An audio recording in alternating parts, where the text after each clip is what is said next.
Hello everyone. അപ്പോൾ നേരത്തെ പറഞ്ഞതുപോലെ തന്നെ നമ്മൾ ഇന്ത്യൻ കോൺസ്റ്റിറ്റ്യൂഷൻ്റെ ചർച്ചയാണ് ഇവിടെ ആരംഭിക്കുന്നത്. ഡിഗ്രി പ്രിലിംസുമായി ബന്ധപ്പെട്ട സ്റ്റേജ് 3ക്ക് ഞങ്ങളൊരു സ്റ്റഡി പ്ലാൻ നിങ്ങൾക്ക് തന്നിട്ടുണ്ടായിരുന്നു. ഈ സ്റ്റഡി പ്ലാനിലെ ഇന്ത്യൻ കോൺസ്റ്റിറ്റ്യൂഷനിലേക്ക് നമ്മൾ എത്തിയിരിക്കുകയാണ്. ഓൾറെഡി 10 ടോപ്പിക്കുകൾ നമ്മളുടെ ചർച്ച ഓൾറെഡി കഴിഞ്ഞിട്ടുണ്ട്.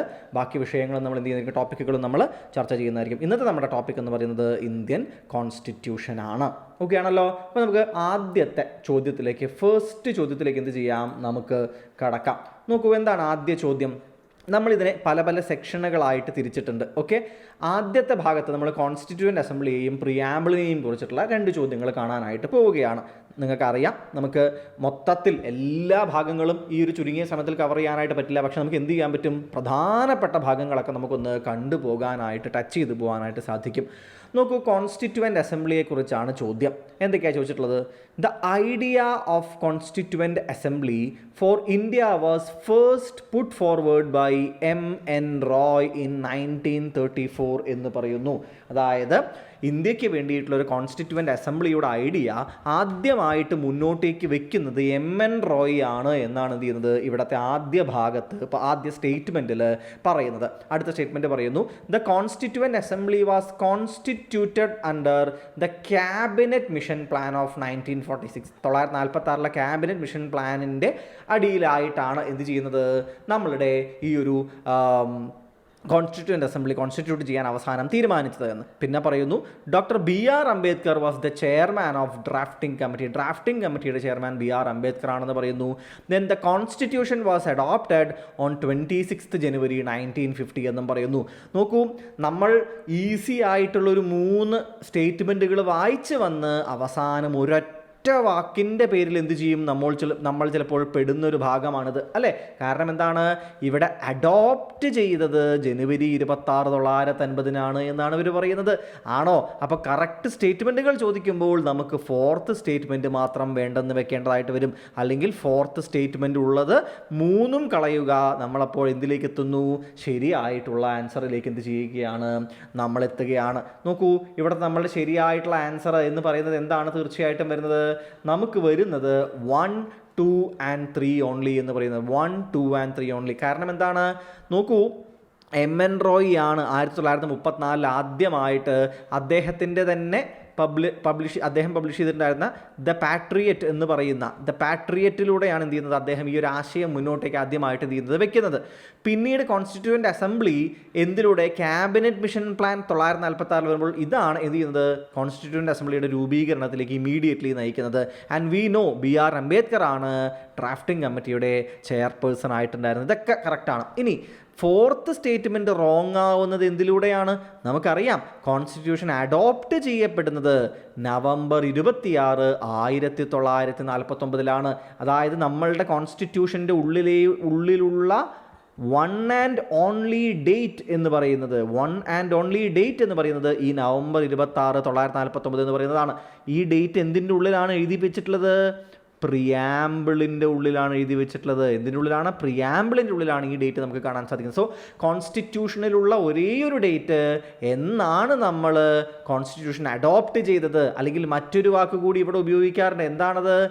എനാക്ട് ചെയ്തത്. അപ്പോൾ എയ്തർ എനാക്ട് ചെയ്തത് അല്ലെങ്കിൽ അഡോപ്റ്റ് ചെയ്തത് നവംബർ 26, 1949 ജനുവരി 26, 1950 എന്ത് സംഭവിച്ചു? ജനുവരി 26, 1950 സംഭവിക്കുന്നത് the constitution came into effect. എന്താണ്? It came into effect, നിലവിൽ വന്നത്. മലയാളത്തിൽ പറയുകയാണെങ്കിൽ എന്താണ്?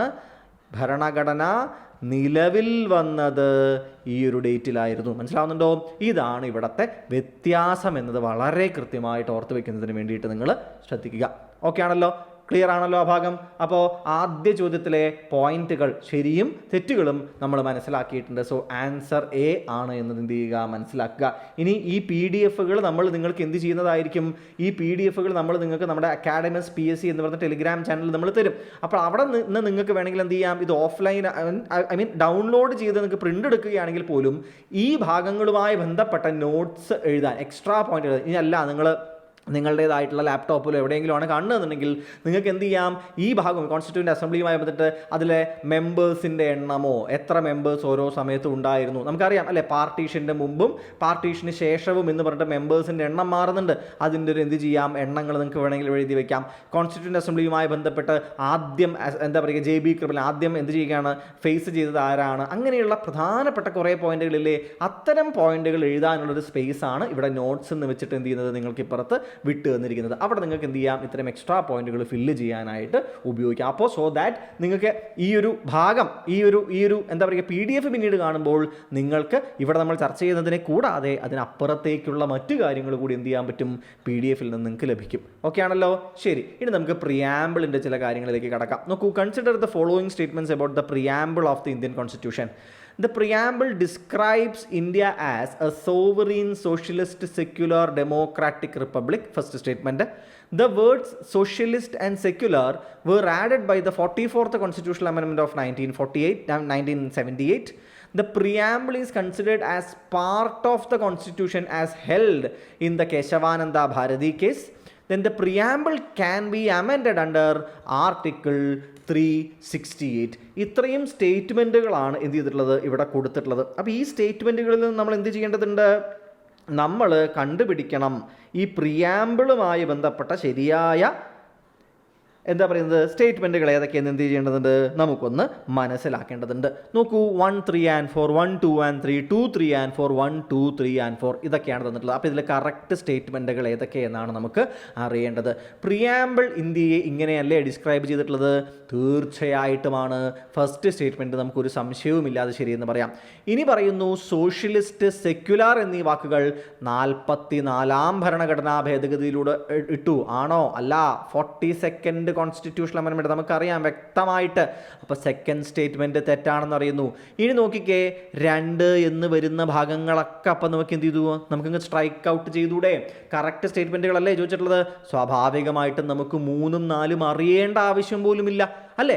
നോക്കൂ, എന്നാലും നമുക്ക് നോക്കാം. പ്രിയാമ്പിൾ ഈസ് കൺസിഡേർഡ്, ഇങ്ങനെയാണ് നമ്മൾ എന്ത് ചെയ്യേണ്ടത്, എലിമിനേറ്റ് ചെയ്യേണ്ടത്. ഇങ്ങനെയാണ് നമ്മൾ എന്ത് ചെയ്യേണ്ടത്, നമ്മൾ എലിമിനേറ്റ് ചെയ്യേണ്ടത്. നമുക്കൊരു സ്റ്റേറ്റ്മെൻറ്റിന് ടഫായിട്ടുള്ള second statement, the preamble is considered a part of constitution as held in Kesavananda Bharati case. Kesavananda Bharati case പ്രകാരമാണ് പ്രിയാമ്പിൾ ഭരണഘടനയുടെ പാർട്ടാണ്, ഭാഗമാണ് എന്ന് പറഞ്ഞിട്ടുള്ളതെന്ന് പറയുന്നു. അതിൽ കൺഫ്യൂഷൻ വന്നാൽ പോലും നമുക്കിത് വായിക്കേണ്ട ആവശ്യമില്ല, കാരണം സെക്കൻഡ് സ്റ്റേറ്റ്മെൻറ്റ് നമുക്കറിയാം തെറ്റാണ് എന്നുള്ളത്. ഇനി നമുക്ക് ചരിത്രം നോക്കുമ്പോൾ ആദ്യം എന്താണ്, ബെറൂബാരി യൂണിയൻ കേസ് ഉണ്ട് അല്ലേ. ബെറൂബാരി യൂണിയൻ കേസ് എന്ന് പറഞ്ഞൊരു കേസുണ്ട്. ഏതായിരുന്നു വർഷം? 1960 അല്ലേ. ഈ കേസിൽ എന്ത് പറഞ്ഞു, പ്രിയാമ്പിൾ എന്ന് പറയുന്നത് is not a part of the constitution എന്ന് വിധിച്ചു സുപ്രീം കോടതി. പ്രിയാമ്പിൾ എന്തല്ല, not a part of the constitution, കോൺസ്റ്റിറ്റ്യൂഷൻ്റെ ഭാഗമല്ല എന്നെന്ത് ചെയ്യുകയാണ്, വിധിക്കുകയാണ്. മനസ്സിലായോ നിങ്ങൾക്ക്? അപ്പോൾ എന്തായി മാറി, ഇനി കോൺസ്റ്റിറ്റ്യൂഷൻ നിങ്ങൾക്ക് അമെൻഡ് ചെയ്യാമെന്ന് കോടതി പറഞ്ഞാലും പ്രിയാമ്പിൾ അമെൻഡ് ചെയ്യാൻ പറ്റില്ല. കാരണം എന്താണ്? കാരണം കോൺസ്റ്റിറ്റ്യൂഷൻ്റെ ഭാഗമല്ല പ്രിയാമ്പിൾ, പിന്നെ എങ്ങനെ അമെൻഡ് ചെയ്യാൻ പറ്റും? അതുകൊണ്ട് തന്നെ ഇതിങ്ങനെ പോയി. പിന്നീടാണ് കേശവാനന്ദ ഭാരതി കേസ് വരികയും കേശവാനന്ദ ഭാരതി കേസിൽ പറഞ്ഞു preamble is a part of constitution. Constitution basic സ്ട്രക്ചറിന് പ്രത്യേകിച്ച് പ്രശ്നങ്ങളൊന്നും ഇല്ലാണ്ട് കോൺസ്റ്റിറ്റ്യൂഷൻ മുഴുവനായിട്ട് അമെൻഡ് ചെയ്യാമെന്നും കൂടി ഈ വിധി പറഞ്ഞു. അപ്പോൾ 2 കാര്യങ്ങൾ പറഞ്ഞു. ഒന്ന്, പ്രിയാമ്പിൾ കോൺസ്റ്റിറ്റ്യൂഷൻ്റെ ഭാഗമാണ്. ഒപ്പം തന്നെ എന്താണ്, കോൺസ്റ്റിറ്റ്യൂഷൻ നിങ്ങൾക്ക് മുഴുവനായിട്ട് അമെൻഡ് ചെയ്യാം, പക്ഷേ ബേസിക് സ്ട്രക്ചറിനെ എന്ത് ചെയ്യരുത്, എഫക്റ്റ് ചെയ്യരുത്. അതിൻ്റെ അർത്ഥം എന്താ? കോൺസ്റ്റിറ്റ്യൂഷൻ്റെ ഭാഗമായിട്ട് പ്രിയാമ്പിളിനെയും നിങ്ങൾക്ക് എന്ത് ചെയ്യാം, നിങ്ങൾക്ക് അമെൻഡ് ചെയ്യാം, ബേസിക് സ്ട്രക്ചറിനെ തുടരുതെന്ന് മാത്രമേ ഉള്ളൂ. മനസ്സിലായോ നിങ്ങൾക്ക്? ഇങ്ങനെ ഇത് മനസ്സിലാക്കി വെക്കുക. Then preamble can B amend under article 368. വളരെ കൃത്യമായിട്ടുള്ള കാര്യം തന്നെയാണ് അവിടെയും ഈ സ്റ്റേറ്റ്മെൻറ്റ് പറയുന്നത്. സോ ഫസ്റ്റ് നമ്മളുടെ കറക്റ്റ് സ്റ്റേറ്റ്മെൻറ്റ് എന്നതിലേക്ക് നമ്മൾ പോകുമ്പോൾ ഏതിലേക്ക് നമ്മൾ പോകുന്നതായിരിക്കും? 1, 3 and 4 ശരിയാവും, 2 തെറ്റായിട്ട് മാറും അല്ലേ. Word socialist and secular, the word socialist and secular were added by 42nd amendment in the year of 1976, not by the 44th amendment. അതുകൊണ്ടാണ് സെക്കൻഡ് സ്റ്റേറ്റ്മെൻറ്റ് തെറ്റുന്നത്. Supreme court in Kesavananda Bharati case of 1973 held that preamble to be a part of the കോൺസ്റ്റിറ്റ്യൂഷൻ്റെ ഭാഗമാണ് എന്ന് പറഞ്ഞു. Preamble can be amended under article 368 but the basic structure cannot be altered. Basic സ്ട്രക്ചറുകൾ, ഇപ്പോൾ secularism എന്ന് പറയുന്നത് അല്ലേ, അത്തരം കാര്യങ്ങളൊന്നും എന്ത് ചെയ്യാൻ പറ്റില്ല, ആൾട്ടർ ചെയ്യാനായിട്ട് സാധിക്കുകയില്ല എന്നതുകൂടി എന്ത് ചെയ്യുക, മനസ്സിലാക്കുക. ഇനി preamble was amended only once, ഒരൊറ്റ തവണയെ പ്രിയാമ്പിൾ അമെൻഡ് ചെയ്യപ്പെട്ടിട്ടുള്ളൂ. അത് ഈ 42ാമത് ഭരണഘടനാ ഭേദഗതിയിലൂടെയായിരുന്നു. സോഷ്യലിസ്റ്റ് എന്നും സെക്യുലർ എന്നും പറയുന്ന രണ്ട് വാക്കുകൾ ഉൾപ്പെടുത്തുന്നതിന് വേണ്ടിയിട്ടാണ് ഈ ഒരു അമെൻമെൻറ്റ് നടന്നത്. ഓക്കെ അല്ലേ? അപ്പോൾ ഇമ്പോർട്ടൻ്റ് ആയിട്ടുള്ള ഈ കാര്യങ്ങൾ എന്ത് ചെയ്യുക, ഓർത്തിരിക്കുന്നതിന് വേണ്ടിയിട്ട് നിങ്ങൾ ശ്രദ്ധിക്കുക. ഇനി പ്രിയാമ്പിളുമായി ബന്ധപ്പെട്ട മറ്റ് കാര്യങ്ങളാണ് എന്നുണ്ടെങ്കിൽ ഈ പ്രിയാമ്പിൾ എന്തെല്ലാം ആശയങ്ങൾ നമുക്ക് തരുന്നു എന്ന കാര്യം മുതൽ, അല്ലെ, പ്രിയാമ്പിളിന് എവിടെ നിന്നാണ് പ്രിയാമ്പിളിൻ്റെ അല്ലെങ്കിൽ കോൺസ്റ്റിറ്റ്യൂഷൻ്റെ അധികാരം എവിടെ നിന്ന് ലഭിക്കുന്നു എന്നെന്ത് ചെയ്യുന്നുണ്ട്, പ്രിയാമ്പിൾ പറയുന്നുണ്ട്. എന്താണ് അവിടെ പറയുന്നത്? We the people of India, അല്ലേ, we the people of India എന്ന് പറഞ്ഞ് ഇവിടെ നിന്നാണ് അതിൻ്റെ എന്ത് കിട്ടുന്നത്, സോഴ്സ്, അധികാരം കിട്ടുന്നത് ഇവിടെ നിന്നാണ് എന്ത് ചെയ്യുക, മനസ്സിലാക്കുക. ഈ രീതിയിൽ എന്ത് ചെയ്യുന്നുണ്ട്, ഓരോരോ കാര്യങ്ങളായിട്ട് എന്ത് ചെയ്യുന്നുണ്ട്, പ്രിയാമ്പിളിൽ പറയുന്നുണ്ട്. അത്തരം പോയിന്റുകൾ ദയവ് ചെയ്ത് ഓർത്തു വെക്കുന്നതിന് വേണ്ടിയിട്ട് നിങ്ങൾ ശ്രദ്ധിക്കുക. ഓക്കെ ആണല്ലോ? ഇനി നമ്മൾ ഫണ്ടമെൻ്റൽ റൈറ്റ്സിൻ്റെയും ഫണ്ടമെൻ്റൽ ഡ്യൂട്ടീസിൻ്റെയുമായി ബന്ധപ്പെട്ട ചില പോയിന്റുകൾ എന്ത് ചെയ്യാം, നമുക്കൊന്ന് മനസ്സിലാക്കുന്നതിന് വേണ്ടിയിട്ട് ശ്രദ്ധിക്കാം. അതായത് നിങ്ങൾ ഓരോരോ സെക്ഷനുകളായി നിങ്ങൾ പഠിക്കേണ്ടത് എങ്ങനെ എന്നുകൂടി പറയുകയാണ്. നിങ്ങളുടെ ഹോൾ പൊളിറ്റിയെ നിങ്ങൾ എന്ത് ചെയ്യുക, നിങ്ങളുടെ പല പല സെക്ഷനുകളാക്കിയിട്ട് തിരിക്കുക. ഈ സെക്ഷനുകളുടെ ഓരോന്നിനും ഓരോ വലിപ്പമായിരിക്കും. ചിലതിന് വലിയ വലിപ്പം കൊടുക്കേണ്ടി വരും, ചിലത് ചെറിയ വലിപ്പമായിരിക്കും. ഇതിനുള്ളിൽ എന്ത് ചെയ്യുക, ഇങ്ങനെ ഓരോരോ സെക്ഷനുകളായിട്ട് നിങ്ങൾ എന്ത് ചെയ്യുക, പൊളിറ്റിയെ തിരിക്കുക. ഇങ്ങനെ തിരിച്ചിട്ട് എന്ത് ചെയ്യുക, ഈ ഓരോ സെക്ഷൻ്റെ ഉള്ളിലേക്കും എന്ത് ചെയ്യുക, നിങ്ങൾ അതാത് വലിപ്പം അനുസരിച്ചുള്ള ഭാഗങ്ങൾ എന്ത് ചെയ്യുക, ആഡ് ചെയ്യുക. എന്നിട്ട് അവസാനം നമുക്ക് എന്ത് ചെയ്യാൻ പറ്റും, ഇതിനെ ഒന്നാകെ ഇൻ്റഗ്രേറ്റ് ചെയ്ത് പഠിക്കാൻ പറ്റും. ഇതായിരിക്കും നിങ്ങൾക്ക് മൊത്തത്തിലൊരു പൊളിറ്റിക്കൽ സിലബസ് മൊത്തം മുന്നിൽ വലിയ നോട്ട് ബുക്ക് വെച്ച് കാണുന്നതിനേക്കാളും നല്ലത് എന്തായിരിക്കും, ഓരോ സെക്ഷനായിട്ട് നിങ്ങൾക്ക് എന്ത് ചെയ്യാൻ പറ്റും, ടിക്ക് ചെയ്ത് പഠിച്ച് പോകാൻ പറ്റും. സോ ദാറ്റ് നിങ്ങൾക്ക് ഓരോന്ന് കഴിയുന്തോറും ആ ഒരു ആശ്വാസവും നിങ്ങൾക്ക് കോൺഫിഡൻസും കൂടിക്കൊണ്ടിരിക്കും. മനസ്സിലായോ? റൈറ്റ്. ഇതിനൊക്കെയാണ് എക്സ്ട്രാ പോയിന്റുകളുടെ പോർഷനൊക്കെ ഇവിടെ കൊടുത്തിട്ടുള്ളത്. ശരി, ഇനി നോക്കിക്കേ, ഫണ്ടമെൻ്റൽ റൈറ്റ്സുമായി ബന്ധപ്പെട്ട് ചില പോയിന്റുകളൊക്കെ ഇനി നിങ്ങൾക്ക് മാക്സിമം ഡേറ്റ കിട്ടാൻ വേണ്ടിയിട്ട് നമ്മൾ മാക്സിമം പോയിന്റുകളൊക്കെ ചോദ്യത്തിൽ ഉൾപ്പെടുത്തിയിട്ടുണ്ട് കേട്ടോ. അതുകൂടി എന്ത് ചെയ്യുക, മനസ്സിലാക്കുക. നോക്കൂ, the right to property was originally a fundamental right under article 19 clause 1 sub clause F. ഈ ആർട്ടിക്കിൾ പ്രകാരം ഒരു റൈറ്റ് ടു പ്രോപ്പർട്ടി എന്തായിരുന്നു, ഒരു ഫണ്ടമെൻ്റൽ റൈറ്റ് ആയിരുന്നു. And article 31 of the Indian constitution, ഇവിടെയും എന്തായിരുന്നു, റൈറ്റ് ടു പ്രോപ്പർട്ടി ഉണ്ടായിരുന്നു. ഇനി this right was later removed from the list of fundamental rights and was made a legal right under article 300A. അപ്പോൾ ഇപ്പോൾ right to property എന്താണ്, അതൊരു legal right ആണ്. മനസ്സിലാണ്, അതൊരു ലീഗൽ റൈറ്റ് ആണ്. The amendment that brought this changes, ഏത് അമെൻമെൻ്റ് ആണ് ഈ ഒരു മാറ്റം കൊണ്ടുവന്നത്? Which constitutional amendment removed the right to property from the list of fundamental rights എന്നാണ് ഇവിടെ ചോദിക്കുന്നത്. ഏതാണ്? നമ്മളിപ്പോൾ കണ്ടതല്ലേ ഉള്ളൂ, 44th അമെൻമെൻ്റ് ആയിരുന്നു. ഏതായിരുന്നു? 44th അമെൻമെൻ്റ് ആണ് എന്ത് ചെയ്യുന്നത്, ഈ മാറ്റം കൊണ്ട്. അപ്പോൾ 44th constitutional amendment act of 1978 ആണ് റൈറ്റ് ടു പ്രോപ്പർട്ടി എന്നുള്ളത് എന്ത് ചെയ്യുന്നത്, റിമൂവ് ചെയ്യുന്നത് from the list of fundamental rights. അത് it was made a constitutional right. നമ്മൾ നേരത്തെ കണ്ടു അല്ലേ, എന്ത് പേരാണ് വിളിച്ചിട്ടുണ്ടായിരുന്നത്, ലീഗൽ റൈറ്റ് എന്ന പേര് വിളിച്ചിട്ടുണ്ടായിരുന്നു അല്ലേ, ലീഗൽ റൈറ്റ് എന്ന പേര് വിളിച്ചിരുന്നു. ഇനി ലീഗൽ റൈറ്റ് മാത്രമാണോ? അല്ല. എന്താണ്? അതൊരു കോൺസ്റ്റിറ്റ്യൂഷണൽ റൈറ്റ് ആണ്. It was made a constitutional right under 300A. Constitutional, fundamental right അല്ല. ഫണ്ടമെൻ്റൽ റൈറ്റും കോൺസ്റ്റിറ്റ്യൂഷണൽ റൈറ്റും രണ്ടും രണ്ടാണ്. മൗലിക അവകാശങ്ങൾ എന്ന് പറയുന്ന പാർട്ട് 3യുടെ അടിയിൽ എഴുതപ്പെട്ടിട്ടുള്ളവയാണ് മൗലിക അവകാശങ്ങൾ അഥവാ ഫണ്ടമെൻ്റൽ റൈറ്റ്സ്. ഇനി കോൺസ്റ്റിറ്റ്യൂഷണൽ റൈറ്റ് എന്താ? അത് ഭരണഘടനയിലുള്ള വിവിധങ്ങളായിട്ടുള്ള റൈറ്റുകൾ. ഇപ്പോൾ വോട്ട് ചെയ്യാനുള്ള അവകാശമുണ്ട് അല്ലേ, അതെന്താണ്? അതൊരു കോൺസ്റ്റിറ്റ്യൂഷണൽ ആയിട്ടുള്ള ഒരു റൈറ്റാണ്. അതിനൊരു ലീഗലായിട്ടുള്ള റൈറ്റ് എന്ന് പറയാൻ പറ്റും. അത് ഫണ്ടമെൻ്റൽ റൈറ്റ് എന്ന തലത്തിലേക്ക് അവിടെ ഉൾപ്പെടുത്തിയിട്ടുണ്ടോ? ഉൾപ്പെടുത്തി. അപ്പോൾ ഇതുപോലെ ഒരു കോൺസ്റ്റിറ്റ്യൂഷണൽ റൈറ്റ് ആണ് ഏതെന്ന് പറയുന്നത് നമ്മളുടെ ഈ ഒരു ആർട്ടിക്കിൾ 300A അടിയിൽ കിടക്കുന്ന ഇപ്പോഴുള്ള റൈറ്റ് ടു പ്രോപ്പർട്ടി എന്ന് പറയുന്നത്. ഇവിടെ എന്താ പറയുന്നത്? which states that no person shall be deprived of his property save by the authority of law. ഒരു നിയമം നിർമ്മിച്ച് ആ നിയമനിർമ്മാണത്തിലൂടെ, ആ നിയമപരമായിട്ട് ഗവൺമെൻറ് ഒരു നിയമം പാസ്സാക്കി അതിനനുസരിച്ച് എന്ത് ചെയ്യാം, ഒരാളുടെ പ്രോപ്പർട്ടി ഏറ്റെടുക്കാം, അല്ലാണ്ട് പറ്റില്ല എന്ന് പറയുന്ന ലീഗലി ഒരു ലോ പ്രകാരം മാത്രമേ ഒരാളുടെ സ്ഥലം ഏറ്റെടുക്കാൻ പറ്റുള്ളൂ എന്ന് പറയുന്നു. അപ്പോൾ ഇതൊരു ലീഗൽ അല്ലെങ്കിൽ കോൺസ്റ്റിറ്റ്യൂഷണൽ റൈറ്റ് ആയിട്ടാണ് ഇപ്പോൾ നിലവിൽ കിടക്കുന്നത്. 44th Amendment undid many changes brought in by the 42nd amendment എന്ന് കൂടി മനസ്സിലാക്കുക.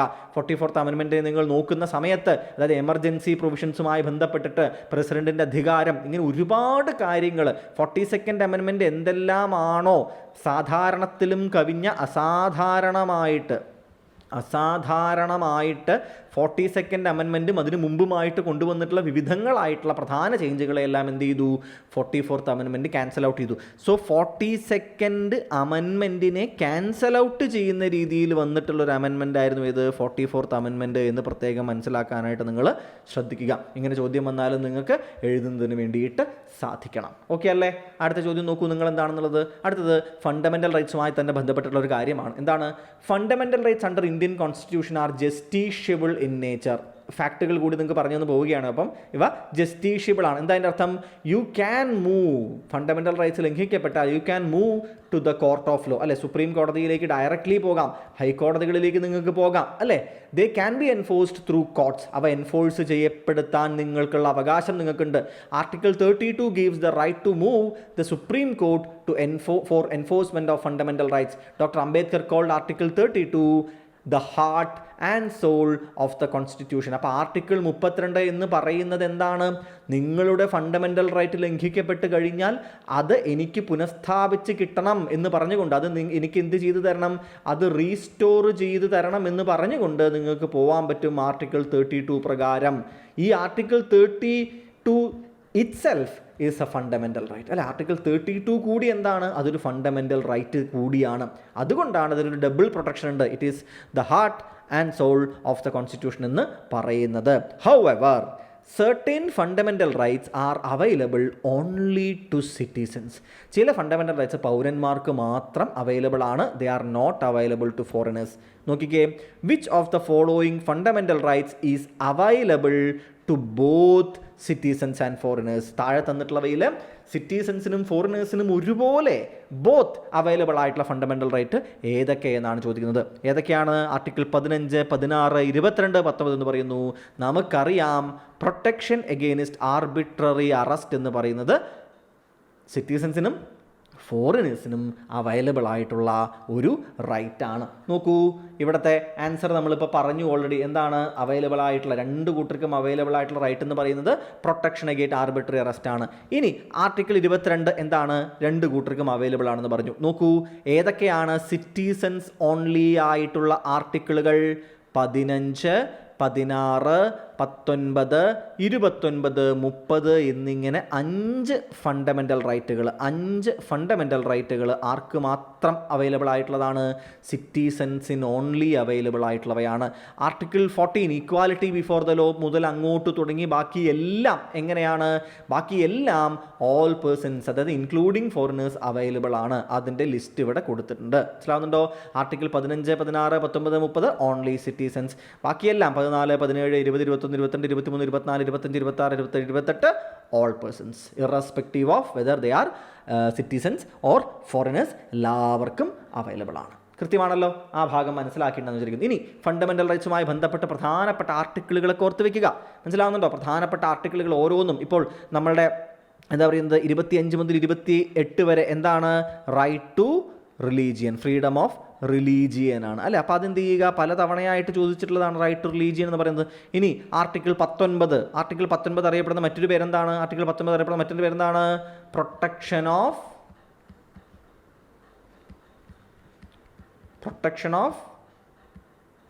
6 റൈറ്റ്സ്, അല്ലേ? പ്രൊട്ടക്ഷൻ ഓഫ് 6 റൈറ്റ്സ് എന്നറിയപ്പെടുന്ന ഏതാണ്? ആർട്ടിക്കിൾ 19 ആണ്. അപ്പോൾ ഈ രീതിയിൽ, അല്ലേ, ഈ രീതി എഡ്യൂക്കേഷൻ ആൻഡ് കൾച്ചറൽ റൈറ്റ്സ് 29, 30 ഏത് പേരിലാണ് അറിയപ്പെടുന്നത്? എഡ്യൂക്കേഷണൽ ആൻഡ് കൾച്ചറൽ റൈറ്റ്സ് എന്ന പേരിൽ എന്ത് ചെയ്യുന്നുണ്ട്? അറിയപ്പെടുന്നുണ്ട്. അപ്പോൾ ഇത്തരത്തിൽ പ്രത്യേകതയാണ് റൈറ്റ് ടു ലൈഫ്, അല്ലേ? ആർട്ടിക്കിൾ 21 എന്താണ്? Right to life. ആർട്ടിക്കിൾ 21 തന്നെയാണ് എന്ത് ചെയ്യുന്നത്?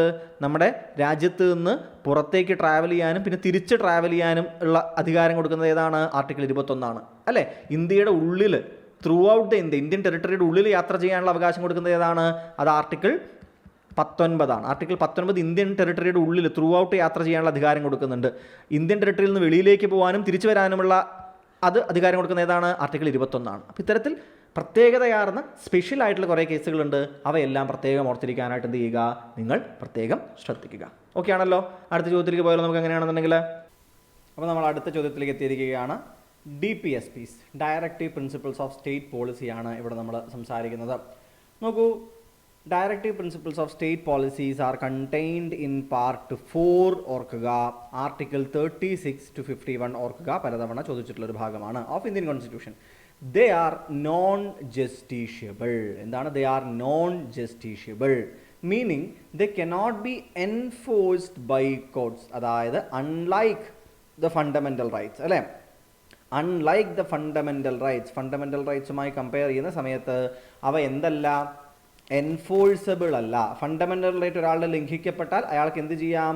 അയാൾക്ക് സുപ്രീം കോടതിയിലേക്ക് ഡയറക്റ്റ്ലി പോകാം, അല്ലെങ്കിൽ ഹൈക്കോടതിയിലേക്ക് എന്ത് ചെയ്യാൻ പറ്റും? അദ്ദേഹത്തിന് പോകാൻ പറ്റും. അപ്പോൾ എന്ത് ചെയ്യാൻ പറ്റും? റിട്ട് ഹർജികൾ, അതിലൂടെ നമുക്ക് എന്ത് ചെയ്യാൻ പറ്റും? തിരിച്ച് അത്തരം അവകാശങ്ങൾ പുനഃസ്ഥാപിച്ച് കിട്ടാൻ പറ്റും. പക്ഷേ DPSPs, directive principles of state policy, അങ്ങനെയില്ല. അവ നോൺ ജസ്റ്റീഷ്യബിൾ ഇൻ നേച്ചർ ആണ് എന്നാണ് അർത്ഥം. പക്ഷേ however they are fundamental in the governance of the country. അതായത് എന്താ അത് പറയുന്നത്? ദേ ആർ സെർട്ടൻ ഡയറക്റ്റീവ്സ്, അല്ലേ. എന്താണ് ഡയറക്റ്റീവ്സ് എന്ന് വെച്ച് കഴിഞ്ഞാൽ നിർദ്ദേശം കൊടുക്കുന്ന പോലെ, അല്ലേ, നിർദ്ദേശം കൊടുക്കുകയാണ്. എന്തിനു വേണ്ടിയിട്ടാണ്? സ്റ്റേറ്റിനോട്. ആർക്കാണ് നിർദ്ദേശം കൊടുക്കുന്നത്? സ്റ്റേറ്റിനോട്. നിങ്ങൾ പോളിസികൾ ഉണ്ടാക്കുമ്പോൾ, ജനങ്ങൾക്ക് വേണ്ടി പോളിസികൾ ഉണ്ടാക്കുമ്പോൾ, നിങ്ങൾ ചില പ്രിൻസിപ്പിളുകൾ നിങ്ങൾ എന്ത് ചെയ്യേണ്ടതുണ്ട്? You have to keep certain principles in your mind. എന്ത് ചെയ്യേണ്ടതുണ്ട്? ചില തത്വങ്ങൾ നിങ്ങൾ എന്ത് ചെയ്യേണ്ടതുണ്ട്?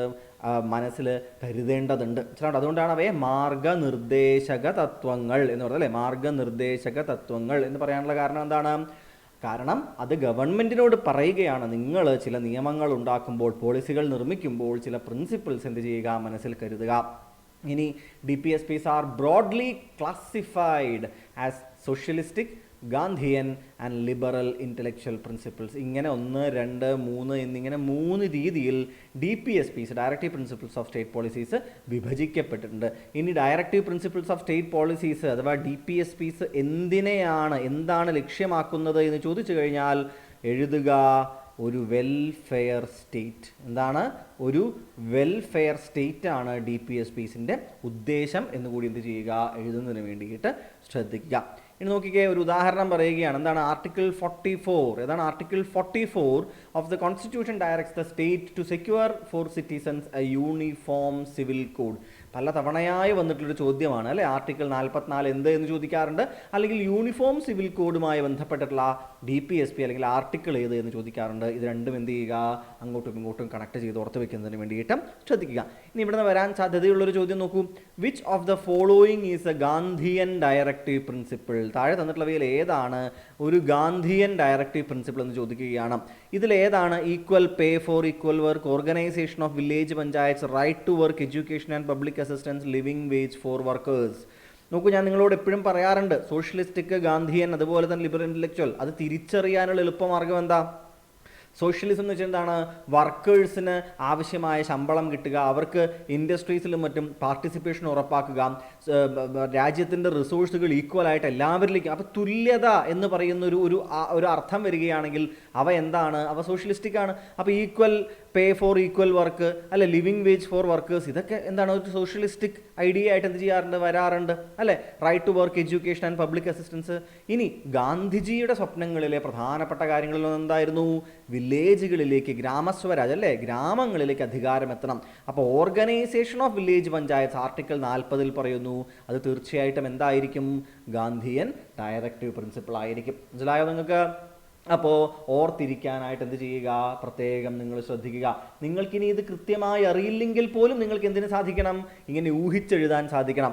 Article 40 organisation of village panchayat is a Gandhian directive principle reflecting Gandhiji's vision of Gram Swaraj, village self rule എന്നെന്ത് ചെയ്യുക? ഓർക്കുക. ഇനി ഗാന്ധിയൻ പ്രിൻസിപ്പിൾക്ക് ഉദാഹരണം ഏതൊക്കെയാണ്? ഇപ്പോൾ നമ്മൾ പറഞ്ഞു article 40, article 43 cottage industries, article 43B നമുക്കറിയാം കോപ്പറേറ്റീവ് സൊസൈറ്റീസ്, വളരെ ഇമ്പോർട്ടൻ്റ് ആണ്, അല്ലേ. ആർട്ടിക്കിൾ 46 വീക്കർ സെക്ഷൻസ്, SC/STയുടെ സംരക്ഷണങ്ങൾ, ആർട്ടിക്കിൾ 47 പ്രൊഹിബിഷൻ ഓഫ് ഇൻടോക്സിക്കൻസ്, ലഹരിയുടെ നിരോധനം, 48 പ്രൊഹിബിഷൻ ഓഫ് കൗ സ്ലോട്ടർ. ഇവയൊക്കെ ഗാന്ധിയൻ പ്രിൻസിപ്പിളുകളായിട്ട് വരുന്നവയാണ്. ഇനി ലിബറൽ ഇൻ്റലക്ച്വൽ പ്രിൻസിപ്പിളുകളായിട്ട് വരികയാണെങ്കിലോ അവ യൂണിഫോം സിവിൽ പോലെയുള്ളവ, ഇന്റർനാഷണൽ പീസും മറ്റും നമ്മൾ കാത്തു സൂക്ഷിക്കേണ്ടതിൻ്റെ ആവശ്യകത വരുന്ന ആർട്ടിക്കിൾ 51 അവസാനത്തെ DPSP, ഇതൊക്കെ ലിബറൽ ഇന്റലക്ച്വൽ പ്രിൻസിപ്പിളുകൾക്ക് ഉദാഹരണങ്ങളാണ്. ഇനി സോഷ്യലിസ്റ്റിക് പ്രിൻസിപ്പിളുകൾ ഏതൊക്കെ വരും? Article 39A equal justice and free legal aid ഉറപ്പാക്കൽ, 43A participation of workers in management of industries. ഈ രീതിയിൽ DPSPകളുടെ കാര്യങ്ങൾ നിങ്ങൾ വളരെ കൃത്യമായിട്ട് എന്ത് ചെയ്യേണ്ടതുണ്ട്? പഠിക്കേണ്ടതുണ്ട്. പ്രത്യേകിച്ച് നിങ്ങൾ 39A, ഇപ്പം ഞാനിപ്പോൾ പറഞ്ഞ 39A, 43A, 48A ഇവയുടെയൊക്കെ പ്രത്യേകതകൾ എന്താണ്? അതായത് 42ാമത്തെ 42nd കോൺസ്റ്റിറ്റ്യൂഷണൽ അമെൻമെൻറ്റ് ഉണ്ടായില്ലേ, ഇതിലൂടെ ആഡ് ചെയ്യപ്പെട്ട കുറേ DPSPs ഉണ്ട്, മനസ്സിലാണ്. അതുപോലെ തന്നെ 43B പിന്നീട് ആഡ് ചെയ്യപ്പെട്ട DPSP ആണ്. അപ്പോൾ ഇത്തരത്തിൽ പിന്നീട് ആഡ് ചെയ്യപ്പെട്ട DPSPകൾ എന്ത് ചെയ്യുക? പ്രത്യേകം പരിഗണന കൊടുത്തിട്ട് പഠിക്കുന്നതിന് വേണ്ടിയിട്ട് നിങ്ങൾ ശ്രദ്ധിക്കുക. ഓക്കെ ആണല്ലോ? അപ്പോൾ DPSPയുടെ എന്തെല്ലാം പഠിക്കണം നിങ്ങൾ? അവയുടെ ആർട്ടിക്കിളുകൾ, പാർട്ട് ഏത്, അവയുടെ വിഭജനങ്ങൾ, ആ വിഭജനങ്ങൾ ഒരു DPSP തന്നു കഴിഞ്ഞാൽ അത് ഗാന്ധിയനാണോ, സോഷ്യലിസ്റ്റിക് ആണോ, അതോ ലിബറൽ ഇൻ്റലക്ച്വൽ ആണോ എന്ന് തിരിച്ചറിയാനുള്ള ഒരു കഴിവ് നിങ്ങൾക്ക് ഉണ്ടാക്കിയെടുക്കാനായിട്ട് സാധിക്കണം. ഓക്കെ ആണല്ലോ? പിന്നെ പ്രധാനപ്പെട്ട DPSPs ഒക്കെ ഓർത്ത് വയ്ക്കുക. അപ്പോൾ 50ാമത്തെ ആർട്ടിക്കിൾ നോക്കുകയാണെങ്കിൽ എന്താണ്? Separation of executive from judiciary, അല്ലേ? സെപ്പറേഷൻ ഓഫ് എക്സിക്യൂട്ടീവ് ആൻഡ് ജുഡീഷ്യറിയാണ് ആർട്ടിക്കിൾ 50 പറയുന്നത്. അപ്പോൾ ഇതൊക്കെ ഇത്തരത്തിലുള്ള കുറേ ഭാഗങ്ങൾ സ്ഥിരമായി ചോദ്യം വരുന്ന ഭാഗങ്ങളാണ്. അവ സ്ഥിരമായി എന്ത് ചെയ്യണം? നിങ്ങളുടെ ശ്രദ്ധയിൽ വേണമെന്ന് കൂടി പറയുകയാണ്. അപ്പോൾ ഇവിടുത്തെ ആൻസർ എന്ന് പറയുന്നത് എന്താണ്? Organisation of village panchayat article 40 ഇവിടുത്തെ ആൻസർ. അടുത്ത ചോദ്യം നോക്കൂ എന്താണെന്നുള്ളത്. നമ്മൾ ഫണ്ടമെൻ്റൽ ഡ്യൂട്ടീസിലേക്ക് വരികയാണ്. നോക്കൂ, നമുക്ക് ഒരു ക്ലാസ് കൊണ്ട് ഒരു മണിക്കൂർ സമയം അല്ലെങ്കിൽ അതിൽ കുറച്ച് കൂടുതൽ സമയം കൊണ്ട് നമുക്ക് പ്രധാനപ്പെട്ട ഭാഗങ്ങളൊക്കെ നിങ്ങൾക്ക് വേഗത്തിലൊന്ന് ഓർമ്മപ്പെടുത്തി പോലാണ് നമ്മൾ ഉദ്ദേശിക്കുന്നത്. മനസ്സിലാവുന്നുണ്ടോ? അല്ലെങ്കിൽ ഇപ്പോൾ DPSPസിനെ കുറിച്ച് എനിക്ക് വേണമെങ്കിൽ നിങ്ങൾക്ക് ഒരു 10 ചോദ്യം തരാൻ പറ്റും. പക്ഷേ ഏറ്റവും പ്രധാനപ്പെട്ട കാര്യങ്ങൾ നിങ്ങളെ എന്ത് ചെയ്യുക? ഓർമ്മിപ്പിക്കുക, ഒന്ന് റിഫ്രഷ് ചെയ്ത് പോവുക എന്നതാണ് നമ്മൾ എന്ത് ചെയ്യുന്നത് ഇവിടെ ചെയ്യുന്നത്. മെയിൻസിൻ്റെ നമ്മുടെ സ്റ്റഡി പ്ലാനും പ്രിപ്പറേഷനും തുടങ്ങുന്ന സമയത്ത് നമ്മൾ എന്ത് ചെയ്യുന്നതായിരിക്കും? വളരെ ഗ്രാൻഡായിട്ട് സമയമെടുത്ത് നമ്മൾ ഓരോ ഭാഗങ്ങളായിട്ട് പഠിക്കുകയും അവയുടെ മെറ്റീരിയലുകൾ നിങ്ങൾക്ക് തരികയൊക്കെ നമ്മൾ ചെയ്യാം കേട്ടോ. നോക്കൂ, ഇനി fundamental duties were added to the Indian Constitution by the 42nd Constitutional Amendment Act of 1976. അപ്പോൾ 1976 42ാമത് ഭരണഘടനാ ഭേദഗതിയിലൂടെയാണ് എന്ത് ആഡ് ചെയ്യപ്പെട്ടത്? ഇതുപോലെ ഫണ്ടമെൻ്റൽ ഡ്യൂട്ടീസ് എന്ന് പറയുന്ന ഒരു രീതി, മൗലികമായിട്ടുള്ള ചില കർത്തവ്യങ്ങൾ എന്ത് ചെയ്യുന്നത്? ആഡ് ചെയ്യപ്പെടുന്നത്. അപ്പം ഇവ എന്തായിരുന്നു? മൗലികമായിട്ടുള്ള ചില കർത്തവ്യങ്ങളായിരുന്നു, അല്ലേ? മൗലികമായിട്ടുള്ള ചില കർത്തവ്യങ്ങളാണ് ആഡ് ചെയ്യപ്പെട്ടത്, അല്ലേ? ഇനി നോക്കൂ, ഇത് ഏത് കമ്മിറ്റിയുടെ നിർദ്ദേശമായിരുന്നു? സ്വരൺ സിംഗ് കമ്മിറ്റിയുടെ നിർദ്ദേശപ്രകാരമാണ് ഇത് ആഡ് ചെയ്യപ്പെടുന്നത്. They are contained in article 51A part 4A. അപ്പം പുതിയതായിട്ടുള്ള പാർട്ടുകൾ എന്ന് പറയാൻ പറ്റുമോ? പറ്റില്ല. കാരണം എന്താ? ഒരു പാർട്ട് ഉണ്ടാക്കി, അല്ലെ? ഇതിന് 2 മിനിറ്റ് ഒരു പാർട്ട് ഉണ്ടാക്കി ആർട്ടിക്കിളും ചെയ്തു. പക്ഷെ എങ്ങനെയാണ്? ഉള്ള ആർട്ടിക്കിളിൻ്റെ കൂടെ ഒരു എ എന്ന് ചേർത്ത് ജസ്റ്റ് എന്ത് ചെയ്തതാണ്? ഒരു എക്സ്ട്രാ ആർട്ടിക്കിൾ ഉണ്ടാക്കുകയാണ് ചെയ്തത്. അല്ലാണ്ട് എൻറ്റയർലി പുതിയതായിട്ട് അവസാനം ഒരു സെപ്പറേറ്റ് എൻറ്റയർലി ഫ്രീ ആയിട്ടുള്ള ആർട്ടിക്കിൾ അവിടെ വന്നിട്ടില്ല.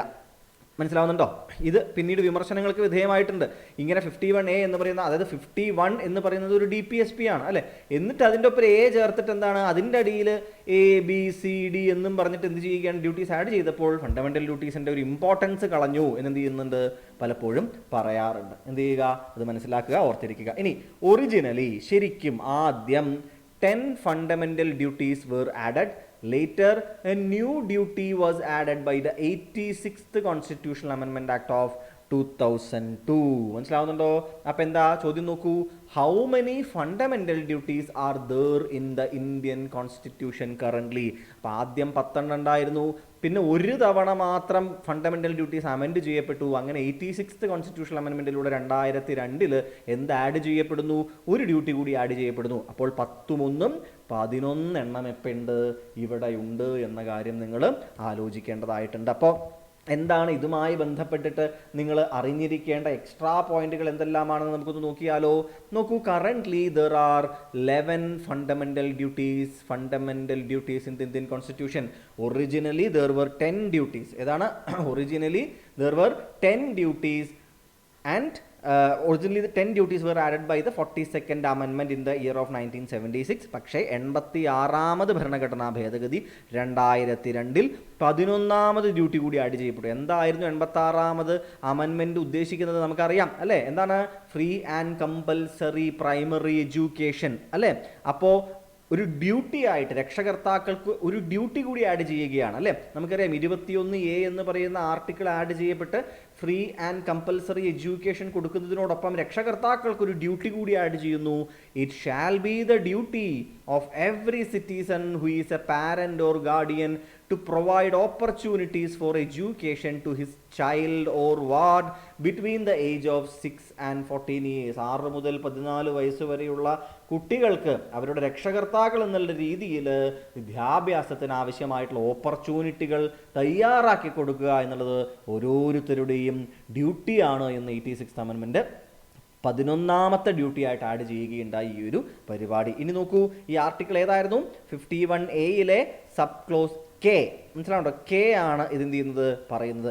Fundamental duties are non justiciable. DPSPസിനെ പോലെ നോൺ ജസ്റ്റീഷ്യബിൾ ആണ്, but can be enforced by parliament through legislation. ഇത് പ്രത്യേകം ഓർക്കുക. ഇപ്പോൾ നമ്മളുടെ ഫണ്ടമെന്റൽ ഡ്യൂട്ടീസിലെ 51A സബ് ക്ലോസ് എ ആദ്യത്തെ തന്നെ എന്താ പറയുന്നത്? കോൺസ്റ്റിറ്റ്യൂഷനെ ബഹുമാനിക്കണം. ഒപ്പം ഏതാണ്? നാഷണൽ ആന്തം, നാഷണൽ ഫ്ലാഗ്, ഇതിനെയൊക്കെ നമ്മൾ ബഹുമാനിക്കണം എന്ന് പറയുന്നുണ്ട്. പക്ഷേ ഇത് ഈ ഫണ്ടമെന്റൽ ഡ്യൂട്ടി എന്ന തലത്തിൽ ഇത് എഴുതിയിട്ട് ഇത് എൻഫോഴ്സ് ചെയ്യാൻ പറ്റില്ല. അപ്പോൾ എന്ത് ചെയ്തു? നമുക്കറിയാം, നമ്മൾ എന്ത് ചെയ്തിട്ടുണ്ട്? ഒരു ഫ്ലാഗ് കോഡ് ഉണ്ടാക്കിയിട്ടുണ്ട്. അതുപോലെ നാഷണൽ ആന്തത്തിനെയും നാഷണൽ സോങ്ങിനെയൊക്കെ ഇപ്പം എന്ത് ചെയ്തിട്ടുണ്ട്? എങ്ങനെ ബഹുമാനിക്കണം എന്നുള്ള കാര്യങ്ങൾ പറയുന്നുണ്ട്. അപ്പോൾ ഇതൊക്കെ എങ്ങനെ ഉണ്ടാക്കിയത്? പിന്നീട് സെപ്പറേറ്റ് ആയിട്ടൊരു നിയമം, ഒരു ലെജിസ്ലേഷൻ നടത്തിയിട്ടാണ് എന്ത് ചെയ്യുന്നത്? ഈ കാര്യങ്ങളൊക്കെ നടപ്പിലാക്കുന്നത്. അപ്പോൾ ഫണ്ടമെന്റൽ ഡ്യൂട്ടീസ് അവ സാധാരണഗതിയിൽ എന്തല്ല? They are non justiciable, they are not, they cannot be enforced സാധാരണഗതിയിൽ, നാച്ചുറലി. പക്ഷേ പാർലമെൻറ്റ് ഒരു ലെജിസ്ലേഷൻ എന്ത് ചെയ്തു? ത്രൂ ലെജിസ്ലേഷൻ എന്ത് ചെയ്യാനായിട്ട് സാധിക്കും? പാർലമെൻറ്റിന് അവ എൻഫോഴ്സ് ചെയ്യുന്ന രീതിയിലേക്ക് ആക്കാനായിട്ട് സാധിക്കുമെന്ന് മനസ്സിലാക്കുക. ഓക്കെ ആണല്ലോ? അപ്പോൾ ആ ഭാഗം നമ്മൾ ക്ലിയർ ആയിട്ട് മനസ്സിലാക്കിയിട്ടുണ്ട്. ഫണ്ടമെന്റൽ ഡ്യൂട്ടീസ് കൃത്യമായിട്ട് തിരിച്ചറിയാനായിട്ടുള്ളൊരു എബിലിറ്റി നിങ്ങൾക്ക് ഉണ്ടാകേണ്ടതായിട്ടുണ്ട്. അടുത്ത ചോദ്യം, അടുത്ത ഭാഗത്തേക്ക് പോവുകയാണെങ്കിൽ എന്തൊക്കെയാണ് നമ്മൾ കാണാൻ പോകുന്നത്? സിറ്റിസൺഷിപ്പുമായി ബന്ധപ്പെട്ട ചില കാര്യങ്ങൾ, കോൺസ്റ്റിറ്റ്യൂഷണൽ അമെൻമെൻറ്റുകളുമായി ബന്ധപ്പെട്ടിട്ടുള്ള ചില കാര്യങ്ങൾ, ഇവ രണ്ടുമാണ് നമ്മൾ എന്ത് ചെയ്യുന്നത്? ഇനി നമ്മൾ വേഗത്തിലൊന്ന് ഓടിച്ചു നോക്കുന്നതിന് വേണ്ടിയിട്ട് നമ്മൾ പോകുന്നത്. നോക്കിയാലോ നമുക്ക് എന്തൊക്കെയാണെന്നുള്ളത്. നോക്കൂ, citizenship in India is a union subject. First fact, entry 17 of union list.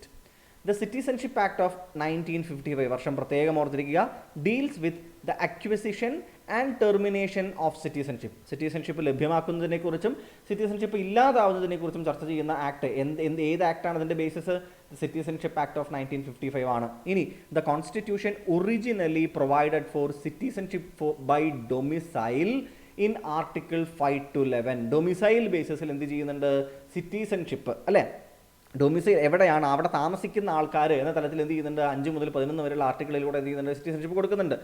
Under the citizenship act, citizenship can be acquired in 5 രീതിയിൽ എന്ത് ചെയ്യാനായിട്ട് സാധിക്കുന്നുണ്ട്? സിറ്റിസൺഷിപ്പ് അക്വയർ ചെയ്യാനായിട്ട് ഒരാൾക്ക് സാധിക്കുമെന്നും പറയുന്നുണ്ട്. ഇനി അതിനിടയിൽ 5 മുതൽ 11 വരെയുള്ള ആർട്ടിക്കിളുകളിൽ ആർട്ടിക്കിൾ 9 പ്രത്യേകം ശ്രദ്ധിക്കുക. ആർട്ടിക്കിൾ 9 പ്രത്യേകം ശ്രദ്ധിക്കുക. അതായത് നമുക്കുള്ളത് എന്താണ്? സിംഗിൾ സിറ്റിസൺഷിപ്പാണ് അല്ലേ? നമുക്കുള്ളത് എന്താണ്? സിംഗിൾ സിറ്റിസൺഷിപ്പാണ്. അപ്പോൾ സിംഗിൾ സിറ്റിസൺഷിപ്പാണ് എന്തിനുള്ളത്? ആർട്ടിക്കിൾ 9. നമ്മുടെ രാജ്യത്ത് സിംഗിൾ സിറ്റിസൺഷിപ്പാണ് എന്ന് പറയുന്ന ആർട്ടിക്കിൾ 9 ഇങ്ങനെ പറയല്ല ചെയ്തത്. പകരം എന്താ പറയുന്നത്? ആർട്ടിക്കിൾ 9 പറയുന്നു, ഒരാൾ എന്ത് ചെയ്യുകയാണ്? മറ്റൊരു രാജ്യത്തിൻ്റെ, ഇന്ത്യക്കാരനായ ഇന്ത്യൻ സിറ്റിസണായിട്ടുള്ള ഒരാൾ മറ്റൊരു രാജ്യത്തിൻ്റെ സിറ്റിസൺഷിപ്പ് സ്വമേധയാ സ്വീകരിക്കുകയാണെങ്കിൽ, വോളണ്ടറി ആയിട്ട് സ്വീകരിക്കുകയാണെങ്കിൽ ഉടനെ അദ്ദേഹത്തിൻ്റെ Indian citizenship that stands cancelled. മനസ്സിലാവുന്നു? അതിൻ്റെ അർത്ഥം എന്താണ്? ഇന്ത്യക്കാരനായിട്ട് ഇന്ത്യൻ സിറ്റിസൺഷിപ്പ് കയ്യിൽ വെക്കണമെന്നെങ്കിൽ ഇന്ത്യൻ സിറ്റിസൺ ആയിട്ട് മാത്രം ഇരിക്കണം, മറ്റൊരു രാജ്യത്തിൻ്റെ സിറ്റിസൺ ആവാൻ പാടില്ല. ഓക്കെ അല്ലേ? ഇനി നോക്കൂ, which of the following is not a mode of acquiring the Indian citizenship under citizenship act of 1955. താഴെ തന്നിട്ടുള്ളവയിലെ മാർഗങ്ങളിൽ ഏതാണ് ഇന്ത്യൻ സിറ്റിസൺ ആകാനുള്ള ഒരു മാർഗമല്ലാത്തത്? ബൈ ബർത്ത് തീർച്ചയായിട്ടുമുണ്ട്, ബൈ ഡിസെൻറ്റ് തീർച്ചയായിട്ടുമുണ്ട്, നാച്ചുറലൈസേഷനിലെ ഉണ്ട്, പിന്നെ രജിസ്ട്രേഷനുമുണ്ട്, അതുപോലെ തന്നെ ഏതും കൂടിയുണ്ട്? അക്വയർ അല്ലേ? ഏതെങ്കിലും ഒരു ടെറിട്ടറി എന്ത് ചെയ്യുകയാണ്? അക്വയർ ചെയ്യുകയാണെന്നുണ്ടെങ്കിൽ ആ രീതിയിൽ ആ അക്വയർഡ് ടെറിട്ടറിയിൽ ആളുകളും എന്ത് ചെയ്യുകയാണ്? എന്തായി മാറുകയാണ്? ഇന്ത്യൻ സിറ്റിസൺസ് ആയിട്ട് മാറുക. അത് പുതിയതായിട്ടുള്ള ഒരു ഭൂവിഭാഗം, ഇന്ത്യയുടെ ഉള്ളിലേക്ക് പുതിയതായിട്ടുള്ള ഒരു ഭൂവിഭാഗം ആഡ് ചെയ്യപ്പെട്ടാൽ അവിടുത്തെ ജനങ്ങൾ എന്തായിട്ട് മാറും? അവിടുത്തെ ജനങ്ങൾ നമ്മളുടെ എന്താ പറയുക നമ്മളുടെ സിറ്റിസൺസ് ആയിട്ട് മാറും. ഇനി ബൈ കോൺക്വസ്റ്റ് എന്ന് പറയുന്നൊരു രീതിയില്ല. ബൈ കോൺക്വസ്റ്റ് എന്ന് വെച്ചാൽ എന്താണ്, യുദ്ധം ചെയ്ത് പിടിച്ചെടുക്കുക, അങ്ങനെ ഒരു രീതി നമുക്ക് എന്താണ് നമ്മൾ പറയുന്നില്ല. മനസ്സിലാണ്ടോ? ഏതെങ്കിലും ഒരു തരത്തിൽ നമ്മളുടെ ഒരു ഭാഗം നമ്മളുടേതായി മാറിക്കഴിഞ്ഞാൽ അവിടുത്തെ ആളുകൾ നമ്മുടെ സിറ്റിസൺസ് ആവും. പക്ഷേ അതിൻ്റെ അർത്ഥം എന്തല്ല, നമ്മളിങ്ങനെ നടന്ന് നമ്മുടെ സിറ്റിസൺസിന് കൂടുതൽ ആൾക്കാരെ സിറ്റിസൺസ് ആക്കാൻ വേണ്ടി നമ്മളിങ്ങനെ നടന്ന് കോൺക്വസ്റ്റ് നടത്തി പോരാടി യുദ്ധം നടത്തിക്കൊണ്ടിരിക്കുന്ന ഒരു രാജ്യമല്ല നമ്മൾ എന്ന് കൂടി എന്ത് ചെയ്യുക, പ്രത്യേകം ഓർക്കാനായിട്ട് ശ്രദ്ധിക്കുക. അപ്പോൾ ഇവിടുത്തെ ആൻസർ ഏതാണ് എന്ന് എന്ത് നിങ്ങൾക്ക് മനസ്സിലായിട്ടുണ്ട്, കൃത്യമായിട്ട് മനസ്സിലായിട്ടുണ്ട് എന്ന് വിചാരിക്കുകയാണ്. ഇനി എക്സ്ട്രാ പോയിന്റുകൾ നോക്കിക്കേ. ബൈ കോൺക്വസ്റ്റ് എന്ന് പറയുന്നത് ഒരു mode of acquiring Indian citizenship അല്ല. സോ ബൈ കോൺക്വസ്റ്റ് എന്ന് പറയുന്നൊരു രീതി നമുക്കില്ല. സോ ഓപ്ഷൻ ഡി ആണ് ശരിയായിട്ടുള്ള ആൻസർ. ഇനി ദ 5 മെത്തേഡ്സ്, എന്തൊക്കെയാണ് നമ്മുടെ 5 മെത്തേഡ്സ് ഓഫ് അക്വയറിംഗ് സിറ്റിസൺഷിപ്പ്? അത് ബൈ ബർത്ത്, ജനനത്തിലൂടെ, by descent, by registration, by naturalisation, by incorporation of territory. മനസ്സിലാവുന്നുണ്ടോ? ഇങ്ങനെ 5 തരത്തിലാണ് നമ്മൾക്ക് ഒരാളുടെ സിറ്റിസൺഷിപ്പ് എന്ത് ചെയ്യുന്നത്, ലഭിക്കുന്നത്. ഇനി modes of losing the citizenship, എങ്ങനെയൊക്കെയാണ് നഷ്ടപ്പെടുന്നത്? റിനൗൺസിയേഷൻ നടത്താം, ടെർമിനേറ്റ് ചെയ്യപ്പെടാം അയാളുടെ സിറ്റിസൺഷിപ്പ്, അല്ലെങ്കിൽ ഡിപ്രൈവ് ചെയ്യപ്പെടാം. സോ റിനൗൺസിയേഷൻ, ടെർമിനേഷൻ, ഡിപ്രൈവേഷൻ, അല്ലെ? റിനൗൺസിയേഷൻ, ടെർമിനേഷൻ, ഡിപ്രൈവേഷൻ എന്നീ 3 രീതികളിൽ എന്ത് ചെയ്യാം, സിറ്റിസൺഷിപ്പ് നഷ്ടപ്പെടാനും സാധിക്കും. ഇതിൽ ഡിപ്രൈവേഷന് 5 രീതികളുണ്ട്. ആ 5 രീതികൾ ഒന്ന് വായിച്ചു പോവുക. അപ്പോൾ ടെർമിനേഷൻ ആണെങ്കിൽ മറ്റൊരു രാജ്യത്തിൻ്റെതായിട്ടുള്ള സിറ്റിസൺഷിപ്പ് എടുത്താൽ ടെർമിനേറ്റ് ചെയ്യപ്പെടും, ആ രീതിയിലാണ് അല്ലേ. അപ്പോൾ ഇവയുടെ എക്സ്പാൻഷൻ എന്ത് ചെയ്യുക, നിങ്ങളൊന്ന് വെറുതെ ഒന്ന് വായിച്ച് മനസ്സിലാക്കുന്നതിന് വേണ്ടിയിട്ട് ശ്രദ്ധിക്കുക. ഓക്കെ ആണല്ലോ? അപ്പോൾ അടുത്ത ചോദ്യത്തിലേക്ക് പോയാലോ നമുക്ക്. നെക്സ്റ്റ് ക്വസ്റ്റ്യനിൽ എന്താ പറയുന്നത് നോക്കിക്കുക, നിങ്ങൾ എന്താ പറയുന്നത് എന്നുള്ളത്. നെക്സ്റ്റ് ക്വസ്റ്റ്യൻ പറയുന്നു ആർട്ടിക്കിൾ 368 കോൺസ്റ്റിറ്റ്യൂഷണൽ അമെൻമെൻറ്റുകളെ കുറിച്ചാണ് ഇവിടെ. Okay, article 368 of the Indian constitution deals with the power of the parliament to amend the constitution. പാർലമെൻറ്റിൻ്റെ ഭരണഘടന ഭേദഗതി ചെയ്യാനുള്ള, അമെൻഡ് ചെയ്യാനുള്ള അധികാരത്തിനെ കുറിച്ചാണ് ആർട്ടിക്കിൾ 368 സംസാരിക്കുന്നത്. The constitution can be amended by 3 different methods. 3 മെത്തേഡുകളിൽ നമുക്ക് നമ്മുടെ ഭരണഘടന അമെൻഡ് ചെയ്യാൻ പറ്റും എന്ന് മനസ്സിലാക്കുക. എന്തൊക്കെയാണ്? ഒന്ന്, ബൈ സിമ്പിൾ മെജോറിറ്റി. നിങ്ങൾ തീർച്ചയായും ഓർത്തിരിക്കേണ്ട ഒരു കാര്യം എന്താണ്, നമ്മൾ എപ്പോഴും അമെൻമെൻറ്റ് എന്ന് പറയുന്ന സമയത്ത് നമ്മൾ നേരെ പോകുന്നത് എവിടേക്കാണ്? ആർട്ടിക്കിൾ 368 നമ്മൾ എപ്പോഴും പോകാറുള്ളത്.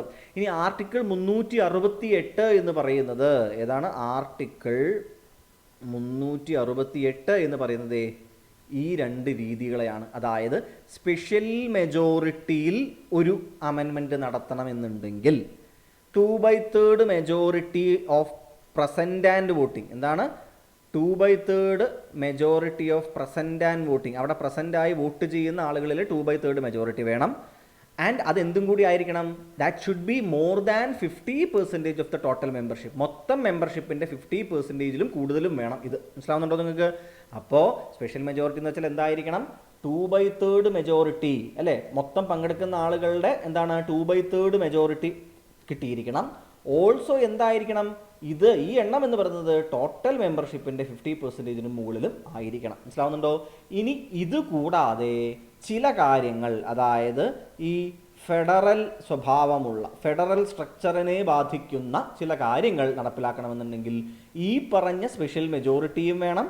ഒപ്പം ratification by at least half the state legislatures. മൊത്തം സംസ്ഥാനങ്ങളുടെ പകുതി സംസ്ഥാനങ്ങളെങ്കിലും എന്ത് ചെയ്യേണ്ടതായിട്ടുണ്ട്? ഈ പറഞ്ഞിട്ടുള്ള ബില്ല് റാറ്റിഫൈ ചെയ്യണം, സമ്മതിക്കണം. അവരുടെ ലെജിസ്ലേറ്റീവ് അസംബ്ലികൾ എന്ത് ചെയ്യണം? ഇത് പാസ്സാക്കണം. മനസ്സിലായോ നിങ്ങൾക്ക്? അപ്പോൾ സ്പെഷ്യൽ മെജോറിറ്റി ഓടുകൂടി പാസ്സാകുന്ന ബില്ലുകളുമുണ്ട്, നടക്കുന്ന അമെൻമെൻറ്റുകളുമുണ്ട്. ഈ സ്പെഷ്യൽ മെജോറിറ്റിയോടൊപ്പം ഈ അമെൻമെൻറ്റ് ആര് പാസ്സാക്കണം? പകുതി സംസ്ഥാനങ്ങൾ പാസ്സാക്കുകയും വേണം. മനസ്സിലാവുന്നുണ്ടോ? ഇപ്പോൾ 101ാമത്തെ ബില്ല്, 101st ബില്ല് എന്തായിരുന്നു? GST ആയിരുന്നു അല്ലെ? GST ആയിരുന്നു. ഈ GST ഹാഫ് ദ സ്റ്റേറ്റ്സ് പാസ്സാക്കിയ ശേഷമാണ് എന്താകുന്നത്? അത് വളരെ കൃത്യമായിട്ടുള്ള ഒരു അമെൻമെൻ്റ് ആയിട്ട് എന്ത് ചെയ്യുന്നത്? മാറുന്നത് എന്ന് മനസ്സിലാക്കാനായിട്ട് ശ്രദ്ധിക്കുക. ഓക്കെ അല്ലേ? സംശയങ്ങളില്ലല്ലോ. ഇനി ഇത് നമ്മൾ പറഞ്ഞു, ഈ സ്പെഷ്യൽ മെജോറിറ്റി ഉപയോഗിക്കുന്ന ഈ 2 കാര്യങ്ങളില്ലേ, ഇതാണ് ആർട്ടിക്കിൾ 368 പ്രകാരമുള്ള അമെൻമെൻറ്റുകൾ. പക്ഷേ അതിൽ കൂടാതെയുള്ളൊരു അമെൻമെൻ്റ് ഉണ്ട്. എന്താണ്? Simple majority. സാധാരണ ഒരു നിയമം പാസ്സാക്കില്ലേ, ഓർഡിനറി ലെജിസ്ലേഷൻ, അവിടെ കൂടുന്ന ആൾക്കാരുടെ 50% ആൾക്കാർ കൂടുതൽ വോട്ട് ചെയ്താൽ എന്തായി? അത് പാസ്സായി എന്ന് പറയുന്ന സാധാരണ ലെജിസ്ലേഷനിലെ അതുപോലെ സിമ്പിൾ മെജോറിറ്റിയിൽ അമെൻഡ് ചെയ്യാൻ പറ്റുന്ന ചില ഭാഗങ്ങളും എവിടെയുണ്ട്? നമ്മുടെ കോൺസ്റ്റിറ്റ്യൂഷൻ്റെ ഉള്ളിൽ ഉണ്ട്. മനസ്സിലാവുന്നുണ്ടോ? അപ്പോൾ 3 രീതിയിൽ എന്ത് ചെയ്യുന്നുണ്ട്? നമ്മുടെ ഭരണഘടന അമെൻഡ് ചെയ്യാൻ പറ്റും. ഒന്ന് ബൈ സിമ്പിൾ മെജോറിറ്റി, പിന്നൊന്ന് by special majority, then special മെജോറിറ്റിയും ഹാഫ് ഓഫ് ദ സ്റ്റേറ്റ്സിൻ്റെ റാറ്റിഫിക്കേഷനോടും കൂടിയിട്ട്. അവസാനത്തെ ഈ 2 സ്പെഷ്യൽ മെജോറിറ്റി കേസ് വരുന്ന രണ്ടും എന്തിൻ്റെ അടിയിൽ വരുന്നു?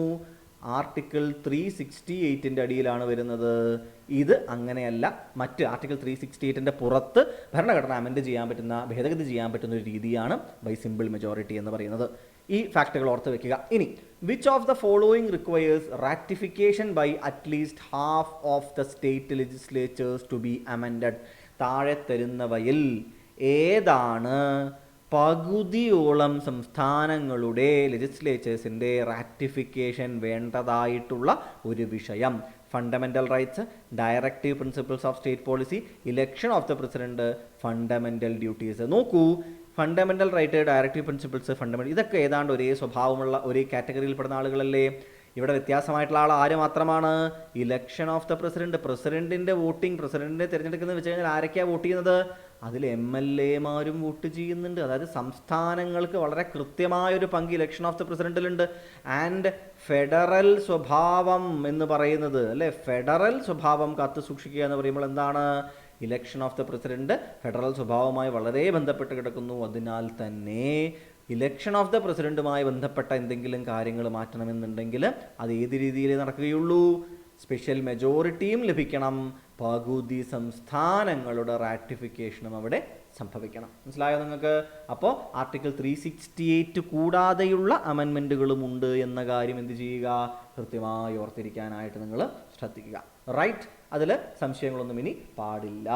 ഇനി ഇതിൻ്റെ എക്സ്ട്രാ പോയിന്റുകൾ നിങ്ങൾ മനസ്സിലാക്കേണ്ടതായിട്ടുള്ള ചില കാര്യങ്ങൾ, അതിൽ പ്രധാനമായിട്ട് ഞാൻ കൊടുത്തൊരു ഉദാഹരണങ്ങളാണ്.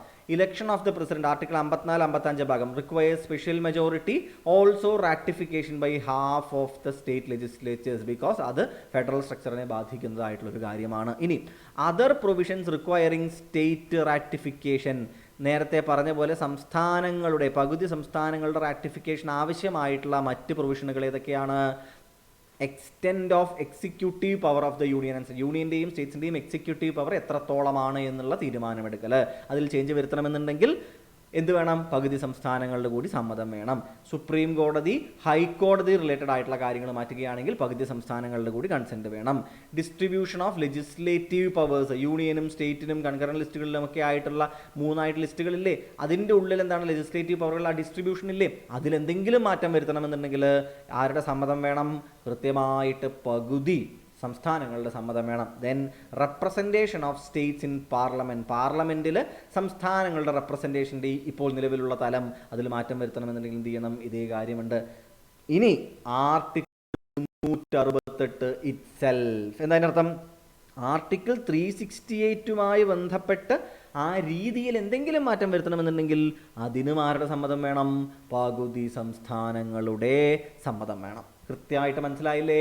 അപ്പോൾ ഇവയൊക്കെയാണ് പകുതി സംസ്ഥാനങ്ങളുടെ സമ്മതം കൂടി കിട്ടിയിട്ട് മാത്രം ചെയ്യാൻ പറ്റുന്ന ചില കാര്യങ്ങൾ. ഇനി provisions like fundamental rights, DPSP require only special majority 2/3, അതുപോലത്തെ എന്താ പറയുന്നത് 50% ഓഫ് ദ എന്താണ് മൊത്തം ആളുകളുടെ അംഗസംഖ്യ, അതാണ് അബ്സല്യൂട്ട് മെജോറിറ്റി എന്ന് പറയുന്നത്. അപ്പോൾ 2/3 majority of present and voting, present അവിടെ വന്ന് വോട്ട് ചെയ്യുന്ന മൊത്തം ആളുകളുടെ 2/3 മെജോറിറ്റിയും വേണം. പിന്നെ ഒരു അബ്സല്യൂട്ട് മെജോറിറ്റി, അബ്സല്യൂട്ട് മെജോറിറ്റി എന്ന് വെച്ചാൽ എന്താണ്? മൊത്തം സഭയുടെ അംഗസംഖ്യയുടെ 50% ആവശ്യമാണ്. ഓക്കെ അല്ലേ?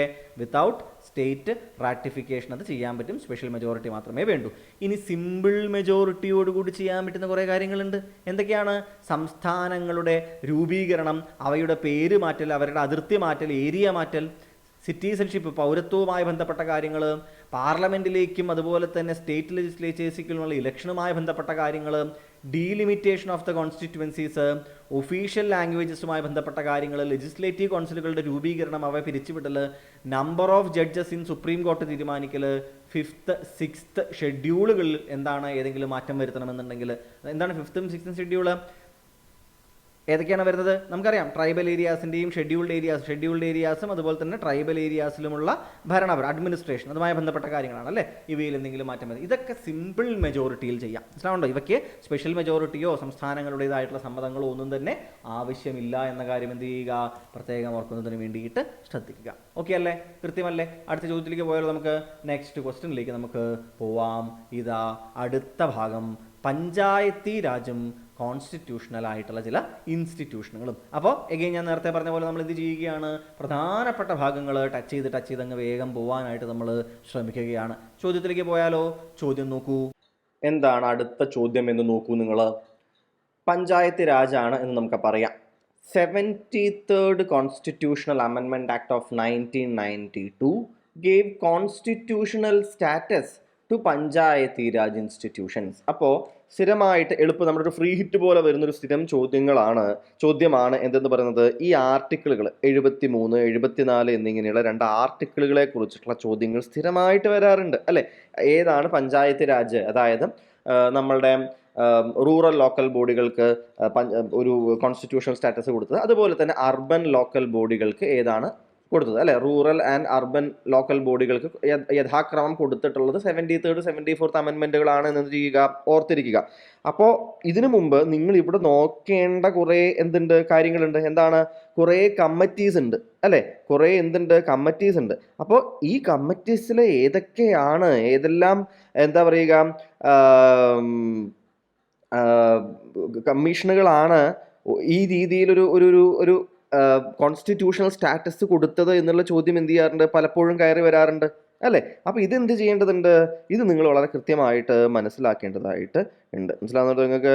അപ്പോൾ പല കമ്മിറ്റികൾ എന്ത് ചെയ്യുന്നുണ്ട്, പല നിർദ്ദേശങ്ങൾ മുന്നോട്ട് വയ്ക്കുന്നുണ്ട് അല്ലേ. അപ്പോൾ നിങ്ങൾക്കറിയാം എന്താ പറയുക, ഇപ്പോൾ അശോക് മേത്ത കമ്മിറ്റി ആണെന്നുണ്ടെങ്കിലും അതുപോലെ തന്നെ LM Singhvi committee, PK Thungon committee, അങ്ങനെ പല കമ്മിറ്റികൾ നമുക്ക് എന്ത് ചെയ്യാൻ പറ്റുന്നുണ്ട്, അറിയാൻ പറ്റുന്നുണ്ട്. ഈ ഒരു പഞ്ചായത്ത് രാജ് ഒഫീഷ്യൽ ആകുന്നതിന് മുമ്പായിട്ട്, അതായത് ഭരണഘടനാപരമായിട്ട് പാസ്സാക്കുന്നതിന് മുമ്പ് ഇങ്ങനെ ഓരോരോ കമ്മിറ്റികൾക്കും ഓരോരോ പ്രത്യേകതകളുണ്ട്. അപ്പോൾ ഈ എക്സ്ട്രാ നോട്ട്സ് എഴുതുന്ന സ്ഥലങ്ങളിൽ എന്ത് ചെയ്യുക, അതിൻ്റെ സ്മോൾ ആയിട്ട് ഇപ്പോൾ ബൽവന്ത് റായ് മേത്ത കമ്മിറ്റി, അശോക് മേത്ത കമ്മിറ്റി അല്ലെ, ഇങ്ങനെ എന്ത് ചെയ്യുക, എഴുതി വയ്ക്കുക. അപ്പോൾ എന്താ പറയുക, LM സിംഗ്വി കമ്മിറ്റി അല്ലെ, LM സിംഗ്വി കമ്മിറ്റി, അതുപോലെ തന്നെ PK തുങ്കൻ കമ്മിറ്റി, ഇങ്ങനെ പല കമ്മിറ്റികൾ ഉണ്ട് എന്ന് നമുക്കറിയാം.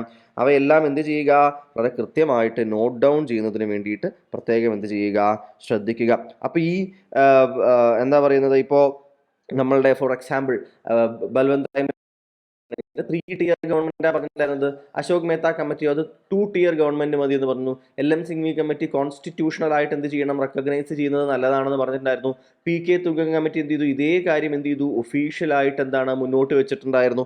അപ്പോൾ ഇത്തരത്തിലേക്കുള്ള പ്രധാനപ്പെട്ട ഓരോ കമ്മിറ്റികളുമായി ബന്ധപ്പെട്ട് പ്രധാനപ്പെട്ട ചില കാര്യങ്ങൾ ഉണ്ടാവില്ലേ, ഈ കാര്യങ്ങൾ എന്ത് ചെയ്യേണ്ടതുണ്ട്, ആലോചിക്കേണ്ടതായിട്ട് പ്രത്യേകം നിങ്ങൾ എന്ത് ചെയ്യുക, നിങ്ങൾ ശ്രദ്ധിക്കുക കേട്ടോ. അത് ഒരിക്കലും എന്ത് ചെയ്യരുത്, വിട്ടുപോകരുത്. കാരണം പലപ്പോഴും നിങ്ങളുടെ കൺസെപ്ച്വൽ ക്ലാരിറ്റി ചെക്ക് ചെയ്യാൻ വേണ്ടിയിട്ട് എന്ത് ചെയ്യുകയാണ്, ഇവർ പലപ്പോഴും കാര്യങ്ങൾ നോക്കാറുണ്ട്. അപ്പോൾ എന്ത് ചെയ്യേണ്ടതുണ്ട്, നമുക്ക് ആ രീതിയിൽ തന്നെ പ്രിപ്പയർ ചെയ്യേണ്ടതുണ്ട് കേട്ടോ. ഇനി it added part 9 and schedule 11 to the constitution. അപ്പോൾ ഞാനിവിടെ പറഞ്ഞു പോകുന്നതൊക്കെ ഏതാണ്, റൂറൽ ലോക്കൽ ബോഡീസ് അഥവാ പഞ്ചായത്ത് രാജ് ഇൻസ്റ്റിറ്റ്യൂഷൻസിനെ കുറിച്ചാണ്. അപ്പോൾ നിങ്ങൾ ഇതിനോടൊപ്പം എന്തുകൂടി ചെയ്യുക, 73 എന്ന സ്ഥലത്ത് 74 ചേർക്കുക. അപ്പോൾ 74th അമെൻമെന്റ് എന്താവും, നമ്മളുടെ അർബൻ ലോക്കൽ ബോഡികളാവും. വർഷം ഇത് തന്നെയാണ് അല്ലെ, പാർട്ട് ഷെഡ്യൂള് ഇതൊക്കെ എന്ത് ചെയ്യുക, ഒപ്പം ആഡ് ചെയ്ത് പോവുക. അപ്പോൾ നമുക്ക് എന്തും കൂടി കിട്ടി, അർബൻ ലോക്കൽ ബോഡികളിൽ മുനിസിപ്പാലിറ്റികളുമായി ബന്ധപ്പെട്ട മാറ്റങ്ങൾ കൂടി നമുക്ക് കിട്ടി കേട്ടോ. ഇനി ദ അമെൻമെന്റ് made it mandatory to constitute a state finance commission and a state election commission. മനസ്സിലാകുന്നുണ്ടോ? It also made reservation for women mandatory, not less than 1/3 mandatory ആക്കിയിട്ട് എന്ത് ചെയ്യുകയായിരുന്നു, മാറ്റുകയായിരുന്നു. കേരളം അത് എന്തുമാക്കിയിട്ടുണ്ട്, കേരളം അത് 50% ആക്കിയിട്ടുണ്ട് എന്ന കാര്യം കൂടി ഓർക്കാനായിട്ട് ശ്രദ്ധിക്കുക. റൈറ്റ്. ഇനി the Balwant Rai Mehta committee in 1957 first recommended A 3-tier Panchayati Raj system. അപ്പോൾ ഈ ബൽവന്ത് റായ് മേത്ത കമ്മിറ്റിയുടെ അവിടെ മുതൽ എന്ത് ചെയ്യുക, ഇനി ഈ ബൽവന്ത് റായ് മേത്ത കമ്മിറ്റിയുടെ റിപ്പോർട്ടൊക്കെ വന്നതിന് ശേഷമാണ് എന്ത് ചെയ്യുന്നത്, Rajasthan became the first state അല്ലേ, ഫസ്റ്റ് ആയിട്ട് എന്ത് ചെയ്യുകയാണ്, രാജസ്ഥാനാണ് ആദ്യമായിട്ട് ഒരു എന്ത് കൊണ്ടുവരുന്നത്, പഞ്ചായത്തി രാജ് എന്ന് പറയുന്ന ഒരു കൺസെപ്റ്റ് എന്ത് ചെയ്യുന്നത്, കൊണ്ടുവരുന്നത് ആരായിരുന്നു, രാജസ്ഥാൻ ആയിരുന്നു എന്നെന്ത് ചെയ്യുക, ഓർക്കാനായിട്ട് ശ്രദ്ധിക്കുക. മനസ്സിലാവുന്നുണ്ടോ? 1900 ഏതായിരുന്നു വർഷം, ഏതായിരുന്നു ഓർമ്മയില്ലേ, 1909 ഗാന്ധിജിയുടെ ജന്മദിനത്തിൽ അല്ലെ, ഒക്ടോബർ 2-ാം തീയതിയാണ് എന്ത് ചെയ്യുന്നത്, ഈ രീതിയിൽ ആദ്യമായിട്ട് രാജസ്ഥാനിൽ ഒരു പഞ്ചായത്തി രാജ് സിസ്റ്റം എന്ത് ചെയ്യുന്നത്, പ്രോപ്പറായിട്ട് വരുന്നത്. രണ്ടാമത്തെ ആൾ ആരായിരുന്നു, ആന്ധ്രാപ്രദേശ് ആയിരുന്നു അല്ലെ. ആന്ധ്രാപ്രദേശാണ് എന്ത് ചെയ്യുന്നത്, രണ്ടാമതായിട്ട് ഈ ഒരു സിസ്റ്റം എന്ത് ചെയ്യുന്നത്, കൊണ്ടുവരുന്നത് എന്ന കാര്യം വളരെ കൃത്യമായിട്ട് ഓർത്തിരിക്കുന്നതിന് വേണ്ടിയിട്ട് ശ്രദ്ധിക്കുക. ഓക്കെ ആണല്ലോ. അപ്പോൾ അതിൽ സംശയങ്ങളൊന്നും ഇല്ല എന്നെന്ത് ചെയ്യുകയാണ്, വിചാരിക്കുകയാണ്. അടുത്ത ഭാഗത്തേക്ക് പോയാലോ നമുക്ക്. എങ്ങനെയാണെന്നുണ്ടെങ്കിൽ നെക്സ്റ്റ് ഭാഗത്തേക്ക് എന്ത് ചെയ്യാം, സോറി ഇതിലെ ക്വസ്റ്റ്യനിലേക്ക് നമുക്ക് എന്ത് ചെയ്യാം, പോവാം. ഓക്കെ, ദ 11th ഷെഡ്യൂൾ ഏതാണ്, the 11th schedule of the constitution, the 11th schedule of the constitution added by the 73rd അമെൻമെന്റ്, ആഡഡ് ബൈ ദ 73rd അമെൻമെന്റ് contains a list of subjects for panchayats. അപ്പോൾ നമുക്കറിയാം 11ാമത്തെ ഷെഡ്യൂളിൽ എന്ത് ചെയ്യുന്നുണ്ട്, ചില സബ്ജക്റ്റുകൾ പഞ്ചായത്തുകൾക്ക് എന്താണ് കൊടുക്കുന്നുണ്ട്, നിങ്ങൾക്ക് അതുമായി ബന്ധപ്പെട്ട കാര്യങ്ങൾ കൺട്രോൾ ചെയ്യാന്ന് പറഞ്ഞിട്ട്. How many subjects R listed in the 11th schedule, ഇങ്ങനെ എത്ര സബ്ജക്റ്റുകളാണ് 11th ഷെഡ്യൂളിൽ ഉള്ളത് എന്നതാണ് ചോദ്യം വരുന്നത്. ഇത് എനിക്ക് തോന്നുന്നു നിങ്ങൾക്ക് അറിയേണ്ടതായിട്ടുള്ളൊരു ഭാഗമാണ്. നമ്മൾ പലപ്പോഴുമായിട്ട് എന്താണ് കണ്ടിട്ടുള്ള പഠിക്കുന്ന ഒരു ഭാഗം കൂടിയാണ്. എന്തൊക്കെയാണ്, ഏതാണ് ആ ഒരു ഭാഗം എന്ന് നിങ്ങൾക്ക് വളരെ കൃത്യമായിട്ട് അറിയാമല്ലോ. ഏതാണ്, 11th ഷെഡ്യൂൾ കണ്ടെയ്ൻസ് 29 സബ്ജക്ട്സ്. ഏതാണ്, 29 പഞ്ചായത്ത് രാജ് ഇൻസ്റ്റിറ്റ്യൂഷൻസുമായി ബന്ധപ്പെട്ടിട്ട്, പഞ്ചായത്ത് രാജ് ഇൻസ്റ്റിറ്റ്യൂഷൻസുമായി ബന്ധപ്പെട്ട് 29 സബ്ജക്റ്റുകളാണുള്ളത്. അതുപോലെ തന്നെ 12th ഷെഡ്യൂൾ എന്തിനെ കുറിച്ചാണ്, അർബൻ ലോക്കൽ ബോഡീസ് ആണ് അല്ലെ, മുനിസിപ്പാലിറ്റികളാണ്. അവിടെ എന്ത് ചെയ്യുന്നത്, 74th അമെൻമെന്റ് പ്രകാരം ആഡ് ചെയ്യപ്പെട്ടതാണ്. അവിടെ 18 സബ്ജക്റ്റുകളും ഉണ്ട്. അപ്പോൾ 29, 29 ആൻഡ് 18 എന്നിവയാണ് റൂറൽ ലോക്കൽ ബോഡികളിലും അതുപോലെ തന്നെ അർബൻ ലോക്കൽ ബോഡികളും, അതായത് 11th ഷെഡ്യൂളിലും 12th ഷെഡ്യൂളിലും യഥാക്രമമുള്ള സബ്ജക്റ്റുകളുടെ എണ്ണം എന്ന കാര്യം എന്ത് ചെയ്യുക, ഓർക്കാനായിട്ട് പ്രത്യേകം നിങ്ങൾ ശ്രദ്ധിക്കുക. ഇനി നോക്കിക്കേ, അതിൻ്റെ സബ്ജക്റ്റുകളൊന്ന് വായിച്ചു വിടുക, കണ്ടാലൊന്നും മനസ്സിലാവുന്നുണ്ടോ?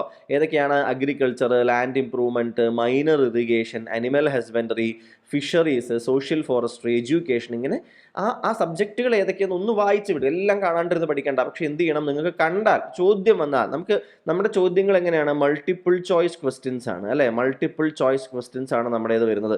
അപ്പോൾ ഇത്തരത്തിൽ മൾട്ടിപ്പിൾ ചോയ്സ് ക്വസ്റ്റ്യൻസ് വരുന്ന സമയത്ത് നമുക്ക് എന്ത് ചെയ്യാൻ സാധിക്കണം, അതിൽ നമുക്ക് ഓപ്ഷൻസ് ഒക്കെ തരും അല്ലേ. അപ്പോൾ ഓപ്ഷൻസിൽ നിന്ന് അത് തിരിച്ചറിയാനുള്ള എബിലിറ്റി നിങ്ങൾ ഉണ്ടാക്കിയെടുക്കുകയാണ് വേണ്ടത്. അതിനെന്താ വേണ്ടത്, ഇടയ്ക്കിടയ്ക്ക് ഒന്ന് വായിച്ച് മനസ്സിലാക്കുക. ഇരുന്ന് നിങ്ങൾ ഇതെല്ലാം കാണാൻ പഠിക്കണം. നമുക്ക് ഡിസ്ക്രിപ്റ്റീവായിട്ട് എഴുതേണ്ട പേപ്പർ അല്ല, അതായത് നിങ്ങൾ ഓർത്തെടുത്ത് എല്ലാം അവിടെ എഴുതണം എന്നൊരു പ്രശ്നം വരുന്നില്ല. അവിടെ എന്താണ് വേണ്ടത്, നിങ്ങൾക്ക് അത് മെമ്മറൈസ് ചെയ്ത് വെക്കുന്നതിനേക്കാൾ ഉപരിയായിട്ട് നിങ്ങൾക്ക് റെക്കഗ്നൈസ് ചെയ്യാനായിട്ട് സാധിക്കണം. ഇത് എന്ത് ചെയ്യുക, ഇത് പ്രത്യേകം നിങ്ങൾ ഓർക്കുക. നിങ്ങൾ PSC പോലെയുള്ള പരീക്ഷകൾക്ക് പ്രിപ്പയർ ചെയ്യുന്ന സമയത്ത് തീർച്ചയായിട്ടും ഓർക്കേണ്ടതായിട്ടുള്ള കാര്യങ്ങളിൽ ഒന്ന് എന്ന് പറയുന്നത് ഇതാണ്. അതായത് നിങ്ങൾ എന്ത് ചെയ്യേണ്ട ആവശ്യമില്ല, നിങ്ങൾ ഇത് മുഴുവൻ കാണാണ്ട് എല്ലാം പഠിച്ചു വെച്ചാലേ എക്സാം പാസ്സാവുള്ളൂ എന്നില്ല. നിങ്ങൾക്ക് എന്ത് ചെയ്താൽ മതി, യു ഹാവ് ടു റെക്കഗ്നൈസ്. മനസ്സിലാവുന്നുണ്ടോ? You have to recognise, not memorise everything. നോക്കൂ, ചില കാര്യങ്ങളൊക്കെ തീർച്ചയായിട്ടും എന്ത് ചെയ്യേണ്ടി വരും, മെമ്മറൈസ് ചെയ്യേണ്ടി വരും. പക്ഷേ നിങ്ങൾക്ക് കൂടുതലും എന്ത് ചെയ്യേണ്ട ആവശ്യമേ ഉള്ളൂ, നിങ്ങൾക്ക് റെക്കഗ്നൈസ് ചെയ്യേണ്ട ആവശ്യമേ ഉള്ളൂ. മെമ്മറൈസ് ചെയ്തെല്ലാം കാണാപ്പാഠം പഠിക്കേണ്ട ആവശ്യമൊന്നും ഇല്ലെന്ന് മനസ്സിലാക്കുക. അപ്പോൾ ഇത്രയും ലോങ് ആയിട്ടുള്ള 29 സബ്ജക്റ്റുകളുടെ സ്ഥലം 29 എണ്ണവും 18 എണ്ണവും ഇരുന്ന് കുത്തിയിരുന്ന് പഠിക്കേണ്ട ആവശ്യമില്ല. ഒന്ന് പരിചയമാക്കി വെക്കുക എന്നതാണ് നിങ്ങൾ ചെയ്യേണ്ടത് കേട്ടോ. ഇനി നോക്കൂ, ദ 73rd അമെൻമെന്റ് മാൻഡേറ്റഡ് സർട്ടൻ തിങ്സ്. എന്തൊക്കെയായിരുന്നു, 5 വർഷം കൂടുമ്പോൾ ഇലക്ഷൻ വേണം, SC/ST കമ്മ്യൂണിറ്റികൾക്കുള്ള റിസർവേഷൻ വേണം, അതുപോലെ തന്നെ not less than 1/3 seats for women എന്ത് ചെയ്യേണ്ടതുണ്ട്, റിസർവ് ചെയ്യേണ്ടതുണ്ട്. അതുപോലെ തന്നെ എന്തൊക്കെയുണ്ട്, ഇലക്ഷൻ കമ്മീഷൻ അല്ലെ, സ്റ്റേറ്റ് ഇലക്ഷൻ കമ്മീഷൻ ഉണ്ട്.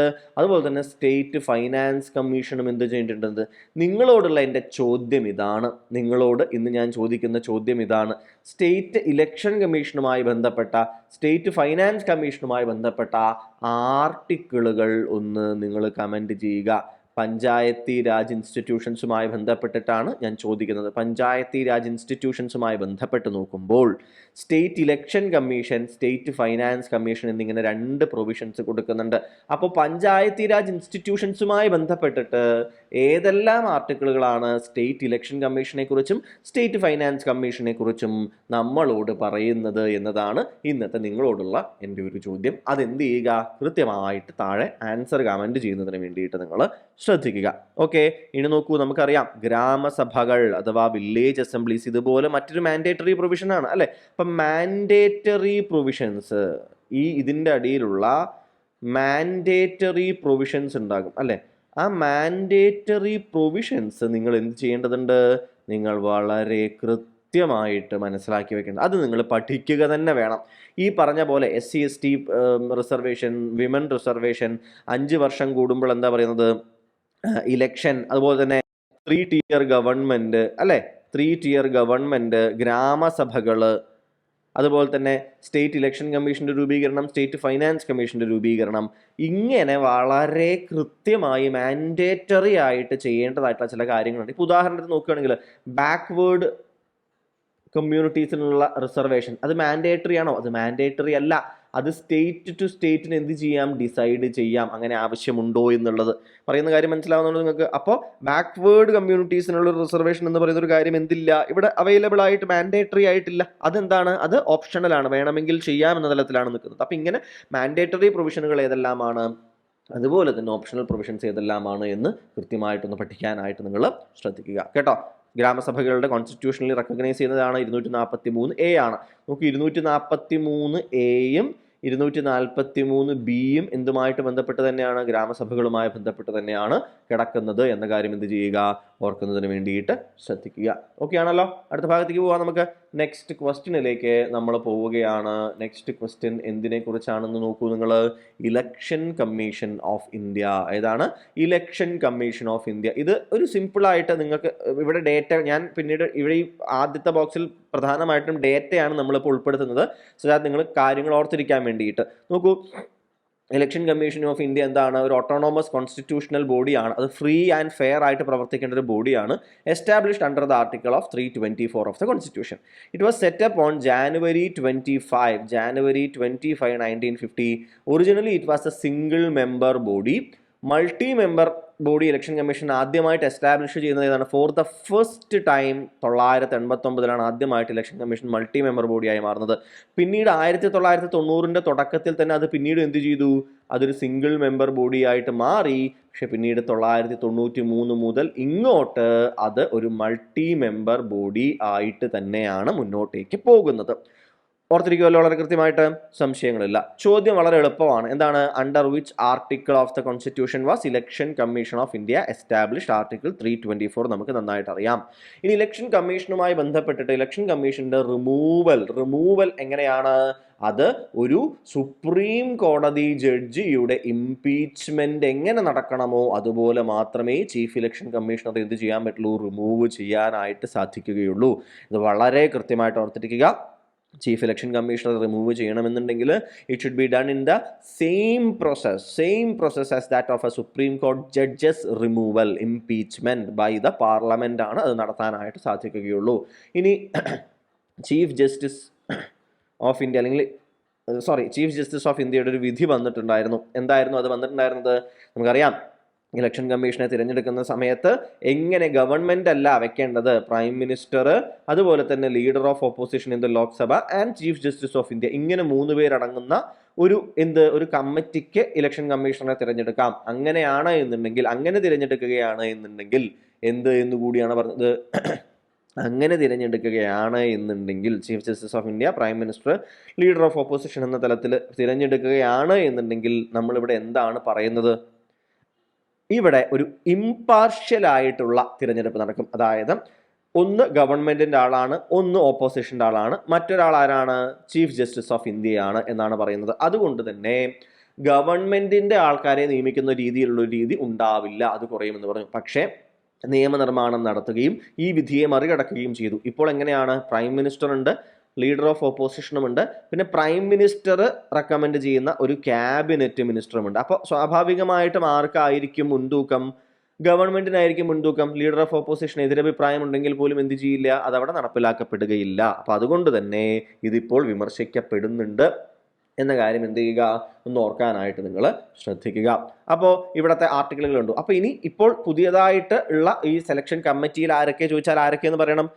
അതിലുള്ള ആളുകൾ പ്രധാനമന്ത്രി മുന്നോട്ട് വെക്കുന്ന ഒരു ക്യാബിനറ്റ് മിനിസ്റ്ററും ലീഡർ ഓഫ് ഓപ്പോസിഷനുമാണ്. ഈ 3 പേരാണെന്ന് എന്ത് ചെയ്യണം, നിങ്ങൾ ഓർക്കാനായിട്ട് നിങ്ങൾക്ക് സാധിക്കണം. ഇനി അതുപോലെ തന്നെ ആർട്ടിക്കിൾ 324 തന്നെ ഇമ്പോർട്ടൻ്റ് ആയിട്ടുള്ള ആർട്ടിക്കിളാണ്. ഏതൊക്കെ? 325ഉം 326ഉം അല്ലെ. വോട്ടർ പട്ടികയുമായി ബന്ധപ്പെട്ട് 325 ഉണ്ട്. 326 എന്തുമായി ബന്ധപ്പെട്ടിട്ടുണ്ട്? യൂണിവേഴ്സൽ അഡൾട്ട് ഫ്രാഞ്ചൈസുമായി ബന്ധപ്പെട്ടിട്ട് 326 ഉണ്ട്. 325 എന്ന് പറയുന്നത് എന്തുമായി ബന്ധപ്പെട്ടിട്ടായിരുന്നു? 325 എന്ന് പറയുന്നത് മറ്റൊന്നും തന്നെയല്ല, അത് വോട്ടർ പട്ടിക, വോട്ടേഴ്സ് ലിസ്റ്റ് ആയിരുന്നു അല്ലെ. ഏതായിരുന്നു? വോട്ടേഴ്സ് ലിസ്റ്റ് ആയിരുന്നു. ഏതായിരുന്നു? Voters list. നമ്മളുടെ വോട്ടർ പട്ടികയില്ലേ, ആ വോട്ടേഴ്സ് ലിസ്റ്റുമായി ബന്ധപ്പെട്ടിട്ടാണ് എന്ത് ചെയ്യുന്നത്, ഇത് കിടക്കുന്നത്. ഇത് ഏതായിരുന്നു? യൂണിവേഴ്സൽ അഡൾട്ട് ഫ്രാഞ്ചൈസ് അഥവാ പ്രായപൂർത്തി വോട്ട് അവകാശവുമായി ബന്ധപ്പെട്ടിട്ടുള്ളതായിരുന്നു. കൃത്യമായിട്ട് എന്ത് ചെയ്യുക, ഈ ഭാഗം എന്ത് ചെയ്യുക, ഓർക്കുന്നതിന് വേണ്ടിയിട്ട് ശ്രദ്ധിക്കുക. Okay, right. ഇനി നമുക്ക് എന്ത് ചെയ്യാം, ഇതിന്റെ ഉത്തരത്തിന്റെ അവിടെയുള്ള ഏതെങ്കിലും എക്സ്ട്രാ പോയിന്റുകളുമായി ബന്ധപ്പെട്ട് എന്തെങ്കിലും ഉണ്ടോ എന്ന് എന്ത് ചെയ്യാം, നമുക്കൊന്ന് വേഗത്തിൽ നോക്കാം. നോക്കൂ, ഇവിടെ എന്തൊക്കെയുള്ളത്? The election Commission of India established under article 324. ഇതായിരുന്നു നമ്മുടെ ചോദ്യത്തിന്റെ ഉത്തരം. ഇനി it superintends directs and control ഏതൊക്കെ നോക്കൂ. ഇലക്ടറൽ റോളുകളുടെ preparation and conducts all the elections to the, നോക്കിക്കേ, 1 പാർലമെന്റ്, 2 എവിടേക്കാണ്? State legislatures, 3 office of the president, 4 office of the vice president. അപ്പോൾ ഇലക്ഷൻ കമ്മീഷൻ അല്ലെ, the election Commission of India നടത്തുന്ന elections ഏതൊക്കെ, control ചെയ്യുന്ന ഇലക്ഷൻസ് ഏതൊക്കെ എന്ന് ചോദിച്ചാൽ കൃത്യമായിട്ട് എഴുതുക. പാർലമെന്റിലേക്ക്, സ്റ്റേറ്റ് ലെജിസ്ലേച്ചേഴ്സിലേക്ക്, പ്രസിഡന്റിന്റെ ഇലക്ഷൻ, വൈസ് പ്രസിഡന്റ്, ഇങ്ങനെ 4 പാർട്ടായിട്ട് നമുക്ക് എന്ത് ചെയ്യാം, ഇലക്ഷൻ കമ്മീഷൻ ഓഫ് ഇന്ത്യയുടെ ഇലക്ഷൻ കൺട്രോൾ രീതികളെ നമുക്ക് തിരിക്കാൻ പറ്റും. മനസ്സിലാവുന്നുണ്ടോ? 4 എണ്ണമായിട്ട് നമുക്ക് എന്ത് ചെയ്യാൻ പറ്റും, തിരിക്കാൻ പറ്റുമെന്ന് കൃത്യമായിട്ട് ഓർത്തിരിക്കുക. ഇനി ആർട്ടിക്കിൾ 350 എന്തുമായിട്ട് ബന്ധപ്പെട്ടിട്ടാണ്? അത് പബ്ലിക് സർവീസ് കമ്മീഷൻസുമായി ബന്ധപ്പെട്ടാണ്. ആർട്ടിക്കിൾ 280 എന്തുമായി ബന്ധപ്പെട്ടാണ്? ഫൈനാൻസ് കമ്മീഷനുമായിട്ട് ബന്ധപ്പെട്ടാണ്. 263 എന്തുമായി ബന്ധപ്പെട്ടാണ്? ഇന്റർ സ്റ്റേറ്റ് കൗൺസിലുമായി ബന്ധപ്പെട്ടിട്ടുള്ളതാണ്. ഈ രീതിയിൽ പ്രധാനമായിട്ടുള്ള കോൺസ്റ്റിറ്റ്യൂഷണൽ ബോഡികൾ, ഇന്റർ സ്റ്റേറ്റ് റിലേഷൻസ് തലത്തിലുള്ള കാര്യങ്ങൾ, ഇതൊക്കെ എന്ത് ചെയ്യണം, നമ്മളൊന്ന് ഓർത്തു വെക്കുന്നതിന് വേണ്ടിയിട്ട് ശ്രദ്ധിക്കണമെന്ന് എന്ത് ചെയ്യുക, മനസ്സിലാക്കുക. The election commission is headed by a chief election commissioner and currently has 2 more election commissioners with him. T.N. Sheshan 90 to 96 is credited with reforming the election commission. മനസ്സിലാവുന്നുണ്ടോ? ഇത്രയും കാര്യങ്ങൾ ഓർക്കാനായിട്ട് എന്ത് ചെയ്യുക, നിങ്ങൾ ശ്രദ്ധിക്കുക. നമ്മൾ ഇനി പോകുന്നത് അടുത്ത 2 ഭാഗങ്ങൾ ഏതൊക്കെയാണ്? എമർജൻസി പ്രൊവിഷൻസും ലെജിസ്ലേഷന് വേണ്ടിയിട്ട് തിരിക്കപ്പെട്ടിട്ടുള്ള ആ ലിസ്റ്റുകളുടെയും കാര്യങ്ങളാണ് നമ്മൾ എന്ത് ചെയ്യുന്നത്, അടുത്തത് നോക്കുന്നതിന് വേണ്ടിയിട്ട് നമ്മൾ പോകുന്നത്. നോക്കൂ, എന്തൊക്കെയാണ് നമ്മൾ ഈ ഭാഗത്ത് കാണുന്നത്. ചോദ്യങ്ങൾ നമുക്ക് എന്ത് ചെയ്യാം, നമുക്കൊന്ന് വേഗത്തിൽ നോക്കാം. പാർട്ട് എവിടെയാണ്, ഏത് പാർട്ടിലാണ്? പാർട്ട് 18 എന്ന് പ്രത്യേകം ഓർക്കുക. Part 18 of the constitution. Indian constitution deals with emergency provisions. There are 3 types of emergencies. ഓർത്ത് വെക്കുക. നാഷണൽ എമർജൻസി ആർട്ടിക്കിൾ 352 ആണ് അല്ലെ. സ്റ്റേറ്റ് എമർജൻസി എന്നറിയപ്പെടുന്ന എന്താണ്? പ്രസിഡൻസ് റൂൾ ആർട്ടിക്കിൾ 356 ആണ്. ഫൈനാൻഷ്യൽ എമർജൻസി ആർട്ടിക്കിൾ 360 ആണ്. മനസ്സിലാവുന്നുണ്ടോ? ഇനി ഇതിന്റെ കാരണങ്ങൾ ഓർക്കുക. നാഷണൽ എമർജൻസി എന്തിൻ്റെയൊക്കെ പേരിലാണ്? വാറ്, എക്സ്റ്റേണൽ അഗ്രഷൻ, ആംഡ് റെബലിയൻ എന്നീ കാര്യങ്ങൾക്ക് വേണ്ടിയിട്ട് എന്ത് ചെയ്യാൻ പറ്റുള്ളൂ, പ്രഖ്യാപിക്കാനായിട്ട് സാധിക്കുകയുള്ളൂ അല്ലെ. ഫൈനാൻഷ്യൽ എമർജൻസി ഇതുവരേക്കും നമ്മുടെ ഇവിടെ പ്രഖ്യാപിക്കപ്പെട്ടിട്ടില്ല. സ്റ്റേറ്റ് എമർജൻസി അല്ലെങ്കിൽ പ്രസിഡൻസ് റൂൾ എപ്പോഴാണ് പ്രഖ്യാപിക്കപ്പെടുന്നത്? On grounds of failure of constitutional machinery in the state. ഇത് PSC പലതവണ ചോദിച്ചിട്ടുണ്ട്. എപ്പോഴാണ് പ്രസിഡൻസ് റൂൾ പ്രഖ്യാപിക്കപ്പെടുന്നത് അല്ലെ? മുഖ്യമന്ത്രിയും പ്രതിപക്ഷത്തിനുമെതിരെ അഴിമതി ആരോപണം ഉണ്ടാകുമ്പോൾ, അവിടെ വലിയ രീതിയിലുള്ള സംഘർഷം ഉണ്ടാകുമ്പോൾ, ഇങ്ങനെ പല പല വാക്കുകൾ തരും. പക്ഷെ നിങ്ങൾ നോക്കേണ്ട വാക്ക് ഏതാണ്? Failure of constitutional machinery. എന്താണ് ഫെയിലിയർ ഓഫ് കോൺസ്റ്റിറ്റ്യൂഷണൽ മെഷീനറി? ഇതുകൊണ്ടാണ് ആർട്ടിക്കിൾ 365 ഇവിടെ ഇമ്പോർട്ടൻ്റ് ആവുന്നത്. ആർട്ടിക്കിൾ 365 എന്താ പറയുന്നത്? സെൻറ്റർ കൊടുക്കുന്ന നിർദ്ദേശങ്ങൾ, സെൻട്രൽ ഗവൺമെൻറ് കൊടുക്കുന്ന ഇൻസ്ട്രക്ഷൻസ് എന്ത് ചെയ്യേണ്ടതുണ്ട്? കൃത്യമായിട്ട് പാലിക്കേണ്ടതുണ്ട് സ്റ്റേറ്റ് ഗവൺമെൻറ്. ആർട്ടിക്കിൾ 365 ഇതാ പറയുന്നത്. ഇത് ചെയ്തില്ല എന്നുണ്ടെങ്കിൽ അത് എന്തായിട്ട് വേണമെങ്കിൽ കണക്കാക്കാം? അവിടുത്തെ കോൺസ്റ്റിറ്റ്യൂഷണൽ മെഷീനറി കൊളാപ്സ് ചെയ്തു എന്ന് വേണമെങ്കിൽ എന്ത് ചെയ്യാം? കണക്കാക്കാം എന്നാണ് പറയുന്നത്. മനസ്സിലാവുന്നുണ്ടോ നിങ്ങൾക്ക്? അപ്പോൾ എന്ത് ചെയ്യാനായിട്ട് പറ്റുമെന്നാണ് പറയുന്നത്? കോൺസ്റ്റിറ്റ്യൂഷണൽ മെഷീനറി കൊളാപ്സ് ആയി എന്ന് കണക്കാക്കാം എന്നാണ് എന്ത് ചെയ്യുന്നത്? അവിടെ പറയുന്നത്. മനസ്സിലാവുന്നുണ്ടോ? ഇത് ഓർക്കാനായിട്ട് ശ്രദ്ധിക്കുക. The word armed rebellion replaced internal disturbance by the 44th അമെൻമെന്റ് ആക്ട്. അതായത് എന്ത് സംഭവിച്ചിരുന്നു? നമുക്കറിയാം, നമുക്ക് ചരിത്രം അറിയാം അല്ലേ? ഇന്റേണൽ ഡിസ്റ്റർബൻസ് എന്നായിരുന്നു പണ്ട് നാഷണൽ എമർജൻസി പ്രഖ്യാപിക്കാനുള്ള മൂന്നാമത്തെ കാരണം. അത് ഇപ്പോഴാണ് ആംഡ് റെബല്ലിയൻ ആയിരിക്കുന്നത്. കാരണം എന്താണ്? ആയുധമെടുത്ത് ഇവിടെ എന്ത് ചെയ്യുകയാണ്? രാഷ്ട്രത്തിനെതിരെ എന്ത് ചെയ്യുക? രാഷ്ട്രത്തിൽ പ്രശ്നമുണ്ടാക്കുന്നു, അല്ലെങ്കിൽ തിരഞ്ഞെടുക്കപ്പെട്ട ഗവൺമെന്റിനെ ആയുധങ്ങൾ എടുത്തുകൊണ്ട് എന്ത് ചെയ്യുകയാണ്? തിരഞ്ഞെടുക്കപ്പെട്ട ഗവൺമെന്റിനെ താഴെ വീഴ്ത്താൻ ശ്രമിക്കുകയാണ് എന്നുണ്ടെങ്കിലാണ് എന്ത് ചെയ്യേണ്ടത്? ഇനി എമർജൻസി പ്രഖ്യാപിക്കേണ്ടത്. അല്ലാണ്ട് ഇന്റേണൽ ഡിസ്റ്റർബൻസ് എന്ന് പറയുന്ന ഒരു കാരണം പറഞ്ഞുകൊണ്ട് എന്ത് ചെയ്യാൻ പാടില്ല? നാഷണൽ എമർജൻസി പ്രഖ്യാപിക്കാൻ പാടില്ല എന്നാണ് എന്ത് ചെയ്യുന്നത്? മാറിയത്. മനസ്സിലായുണ്ടോ? ഇനി ചോദ്യം നോക്കൂ. Under article 352 a national emergency can be proclaimed by the president only on the written advice of the cabinet. ക്യാബിനറ്റിന്റെ റിട്ടേൺ അഡ്വൈസോട് കൂടിയിട്ട് മാത്രമേ എന്ത് പ്രഖ്യാപിക്കാൻ പറ്റുള്ളൂ? ആർട്ടിക്കിൾ 352 പ്രകാരം നാഷണൽ എമർജൻസി പ്രഖ്യാപിക്കാൻ പറ്റുകയുള്ളൂ എന്ന് പറഞ്ഞു അല്ലേ? നോക്കിക്കേ, എന്തൊക്കെയാ ചോദ്യം? വിച്ച് അമെൻമെന്റ് ഇൻട്രൊഡ്യൂസ്ഡ് ദിസ് പ്രൊവിഷൻ? ഏത് അമെൻമെന്റ് ആണ് ഇങ്ങനെ return advice of the cabinet വേണമെന്ന മാറ്റം കൊണ്ടുവന്നത്? How many times has national emergency been proclaimed in India so far? എത്ര തവണ ഇന്ത്യയിൽ നാഷണൽ എമർജൻസി പ്രഖ്യാപിക്കപ്പെട്ടു? ഈ രണ്ട് കാര്യങ്ങളാണ് ചോദിക്കുന്നത്.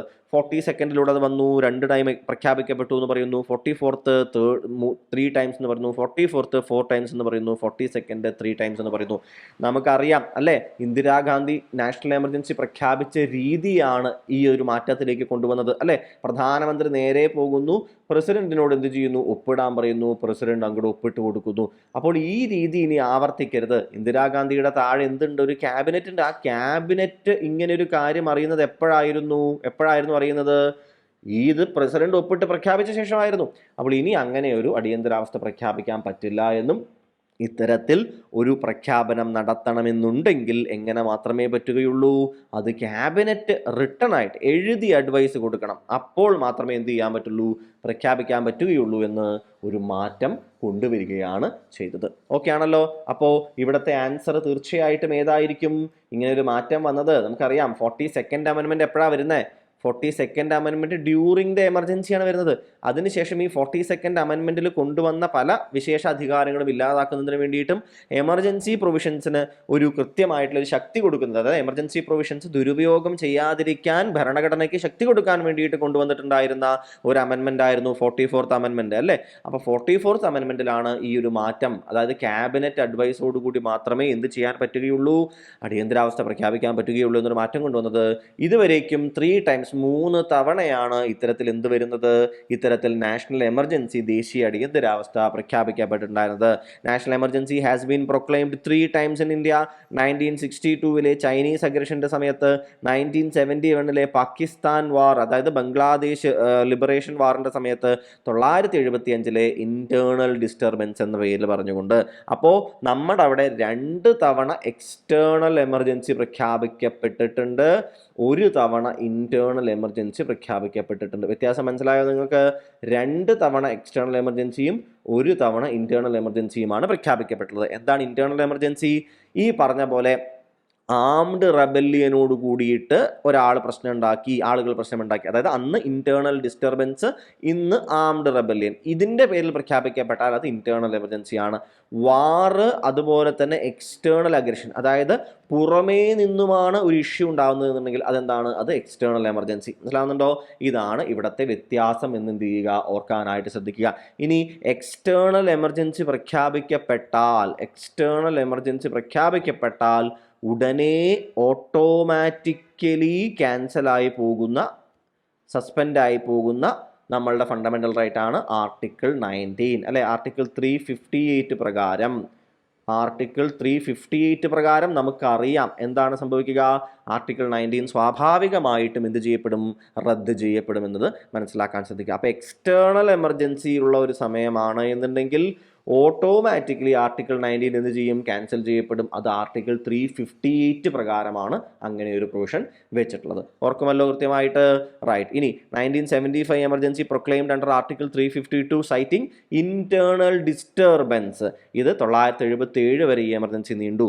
44ാമത് ഭരണഘടനാ ഭേദഗതി 978 ഇന്റേണൽ ഡിസ്റ്റർബൻസ് എന്ന് പറയുന്ന വാക്ക് റീപ്ലേസ് ചെയ്തു. എന്ത് വെച്ചിട്ട്? ആംഡ് റെബല്ലിയൻ എന്ന വാക്ക് വെച്ചിട്ട് റീപ്ലേസ് ചെയ്തു. ഇത് മിസ്യൂസ് പ്രിവെന്റ് ചെയ്യുന്നതിന് വേണ്ടിയിട്ടാണ് ചെയ്യുന്നത്. ഇനി a proclamation under article 352 must be approved by both the houses by a special majority within 1 month. ഒരു മാസത്തിനുള്ളിൽ എന്ത് ചെയ്യേണ്ടതായിട്ടുണ്ട്? ഈ പ്രൊക്ലമേഷൻ അപ്രൂവ് ചെയ്യേണ്ടതായിട്ടുണ്ട് രണ്ട് ഹൗസുകളും. മനസ്സിലാവുന്നുണ്ടോ? ബൈ എ സ്പെഷ്യൽ മെജോറിറ്റി എന്ന കാര്യം എന്ത് ചെയ്യുക, പ്രത്യേകം നിങ്ങൾ നോക്കുന്നതിന് വേണ്ടിയിട്ട് ശ്രദ്ധിക്കുക. ഓക്കെ ആണല്ലോ? സംശയങ്ങളില്ല ആ ഭാഗത്ത് എന്നാണ് വിചാരിക്കുന്നത്. നമുക്ക് എന്ത് ചെയ്യാം, നമുക്കിനി അടുത്ത ചോദ്യത്തിലേക്ക് നമുക്ക് പോകാം. നോക്കൂ, ഇത് ഷെഡ്യൂളുകളെ കുറിച്ചിട്ടുള്ള ഒരു ചോദ്യമാണ്. എന്തിനെക്കുറിച്ചാണ്? ഷെഡ്യൂളുകളെ കുറിച്ചിട്ടുള്ള ഒരു ചോദ്യമാണ്. എന്താണ് ഷെഡ്യൂളുകളെ കുറിച്ചുള്ള ചോദ്യം? നോക്കിക്കേ, ആദ്യം ഇൻഫർമേഷൻസ് നോക്കൂ നിങ്ങൾ. 7th schedule of the Indian constitution divides legislative subjects into 3 list. അറിയാത്ത കുട്ടികളുണ്ട് എന്നുണ്ടെങ്കിൽ, നമ്മൾ ലെജിസ്ലേഷൻ നിയമനിർമ്മാണം നടത്താറുണ്ട് അല്ലെ? ഈ നിയമനിർമ്മാണങ്ങൾ നടത്തുന്നത് എങ്ങനെയാണ്? സെൻട്രലിന് ഏതൊക്കെ വിഷയങ്ങളിൽ എന്ത് ചെയ്യാം, നിയമനിർമ്മാണം നടത്താം എന്ന് പറഞ്ഞുകൊണ്ട് ഒരു സെൻട്രൽ ലിസ്റ്റ് ഉണ്ട്. അതിൻ്റെ അടിയിൽ സെൻട്രൽ ഗവൺമെന്റിന്, അതായത് ആർക്ക്? പാർലമെന്റിന് നിയമനിർമ്മാണം നടത്താൻ പറ്റിയ കാര്യങ്ങൾ കൊടുത്തിരിക്കുന്നു. ഇനി ഒരു സ്റ്റേറ്റ് ലിസ്റ്റ് ഉണ്ട്. സ്റ്റേറ്റ് ലിസ്റ്റിന്റെ അടിയിലുള്ള സബ്ജക്റ്റുകളുടെ മുകളിൽ ആർക്കാണ് നിയമനിർമ്മാണം നടത്താൻ പറ്റുക? സ്റ്റേറ്റ് ലെജിസ്ലേറ്റീവ് അസംബ്ലികൾക്കാണ്, അതായത് നിയമസഭകൾക്കാണ് പറ്റുക. പിന്നെ ഒരെണ്ണുണ്ട്, അതെന്താണ്? അത് കൺകറന്റ് ലിസ്റ്റ് ആണ്. കൺകറന്റ് ലിസ്റ്റിൽ എന്താണ്? അവിടെയുള്ള സബ്ജക്റ്റുകളിൽ സെൻട്രൽ, അതായത് പാർലമെന്റിനും അതുപോലെ തന്നെ എന്താ പറയുന്നത്, സ്റ്റേറ്റ് ലെജിസ്ലേറ്റീവ്, 2 പേർക്കും നിയമനിർമ്മാണം നടത്താം. പക്ഷേ ഇവർ 2 പേരും ഉണ്ടാക്കുന്ന നിയമങ്ങൾ തമ്മിൽ എന്താണ്, അങ്ങോട്ടും ഇങ്ങോട്ടും ഒരു എന്താ പറയുന്നത്, ഒരു വിരുദ്ധമായിട്ടുള്ള നിയമങ്ങളാണ്, പരസ്പര വിരുദ്ധമായിട്ടുള്ള നിയമങ്ങളാണ് ഇവർ.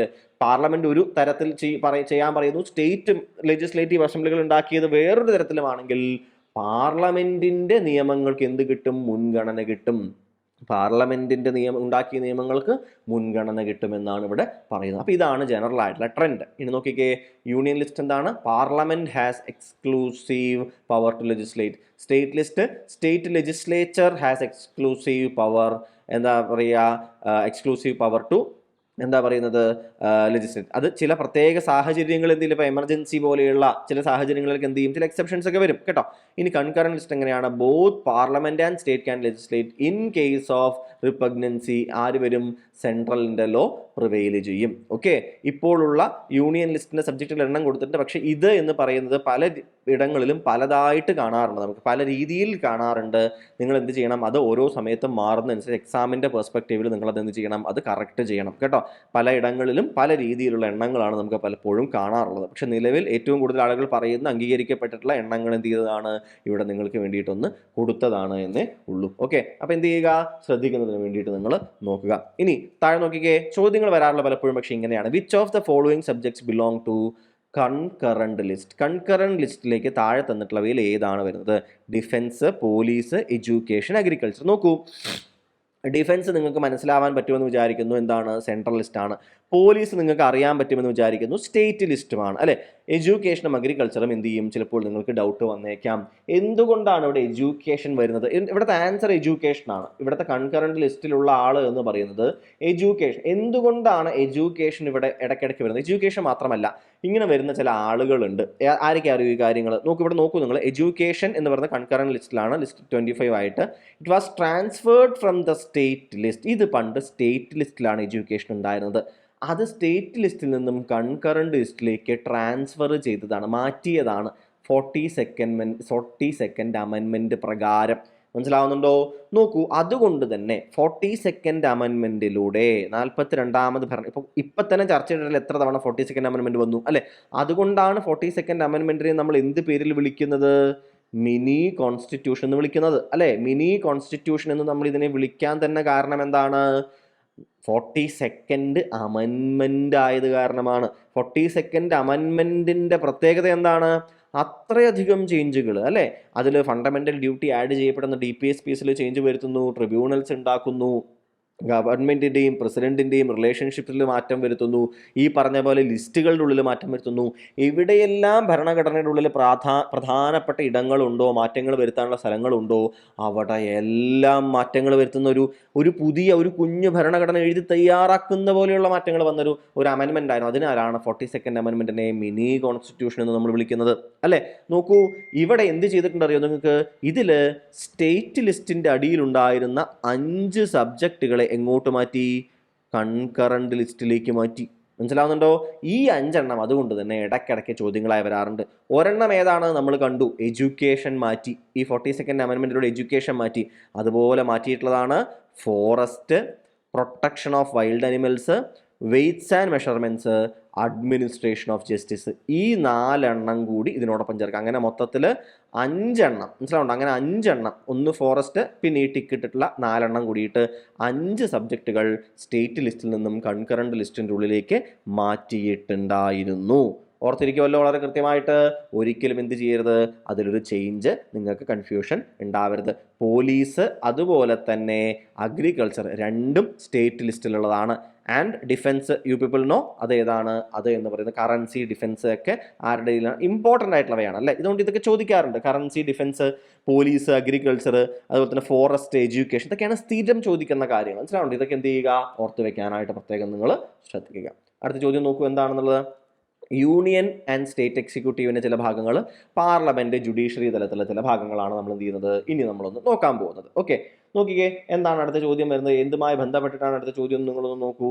അടുത്ത ചോദ്യം ദ പ്രസിഡന്റ് ഓഫ് ഇന്ത്യയുമായി ബന്ധപ്പെട്ടാണ്. The president of India is the constitutional head of the union executive. അപ്പോൾ യൂണിയൻ എക്സിക്യൂട്ടീവിൻ്റെ ഹെഡ് ആരാണ്? പ്രസിഡന്റ് ആണ്. ഇദ്ദേഹം എന്താ പറയുന്നത്? ഡി ജോർ എന്ന് പറയും, അല്ലേ? എന്താണ്? ഡി ജോർ എന്ന് പറയും. അതുപോലെ തന്നെ എന്തുണ്ട്? ഡി ഫാക്ടോ എന്ന് പറയും. ഇങ്ങനെ 2 വാക്കുകളുണ്ട്. എന്താണ്? ഡി ജോർ എന്ന് വെച്ചാൽ എന്താണ്? പ്രസിഡന്റ് ആണ്. പ്രസിഡന്റ് ആണ് ഡി ജോർ ഹെഡ്, അല്ലെ? ഡി ഫാക്ടോ ഹെഡ് ആരാണ്? പ്രൈം മിനിസ്റ്റർ ആണ്. എന്താണ്? അതായത് ശരിക്കും ആരാ അധികാരം കൈയാളുന്നത്? പ്രൈം മിനിസ്റ്ററും പ്രൈം മിനിസ്റ്ററുടെ കീഴിലുള്ള കൗൺസിൽ ഓഫ് മിനിസ്റ്റേഴ്സും കൂടിയിട്ടാണ് എല്ലാ എക്സിക്യൂട്ടീവ് നടപടികളും. യഥാർത്ഥ എക്സിക്യൂട്ടീവ് അവരാണ്. പക്ഷേ ആരുടെ പേരിലാണ് ഈ ഡിസിഷൻസ് ഒക്കെ എടുക്കുക? പ്രസിഡന്റിന്റെ പേരിലാണ്, അല്ലേ?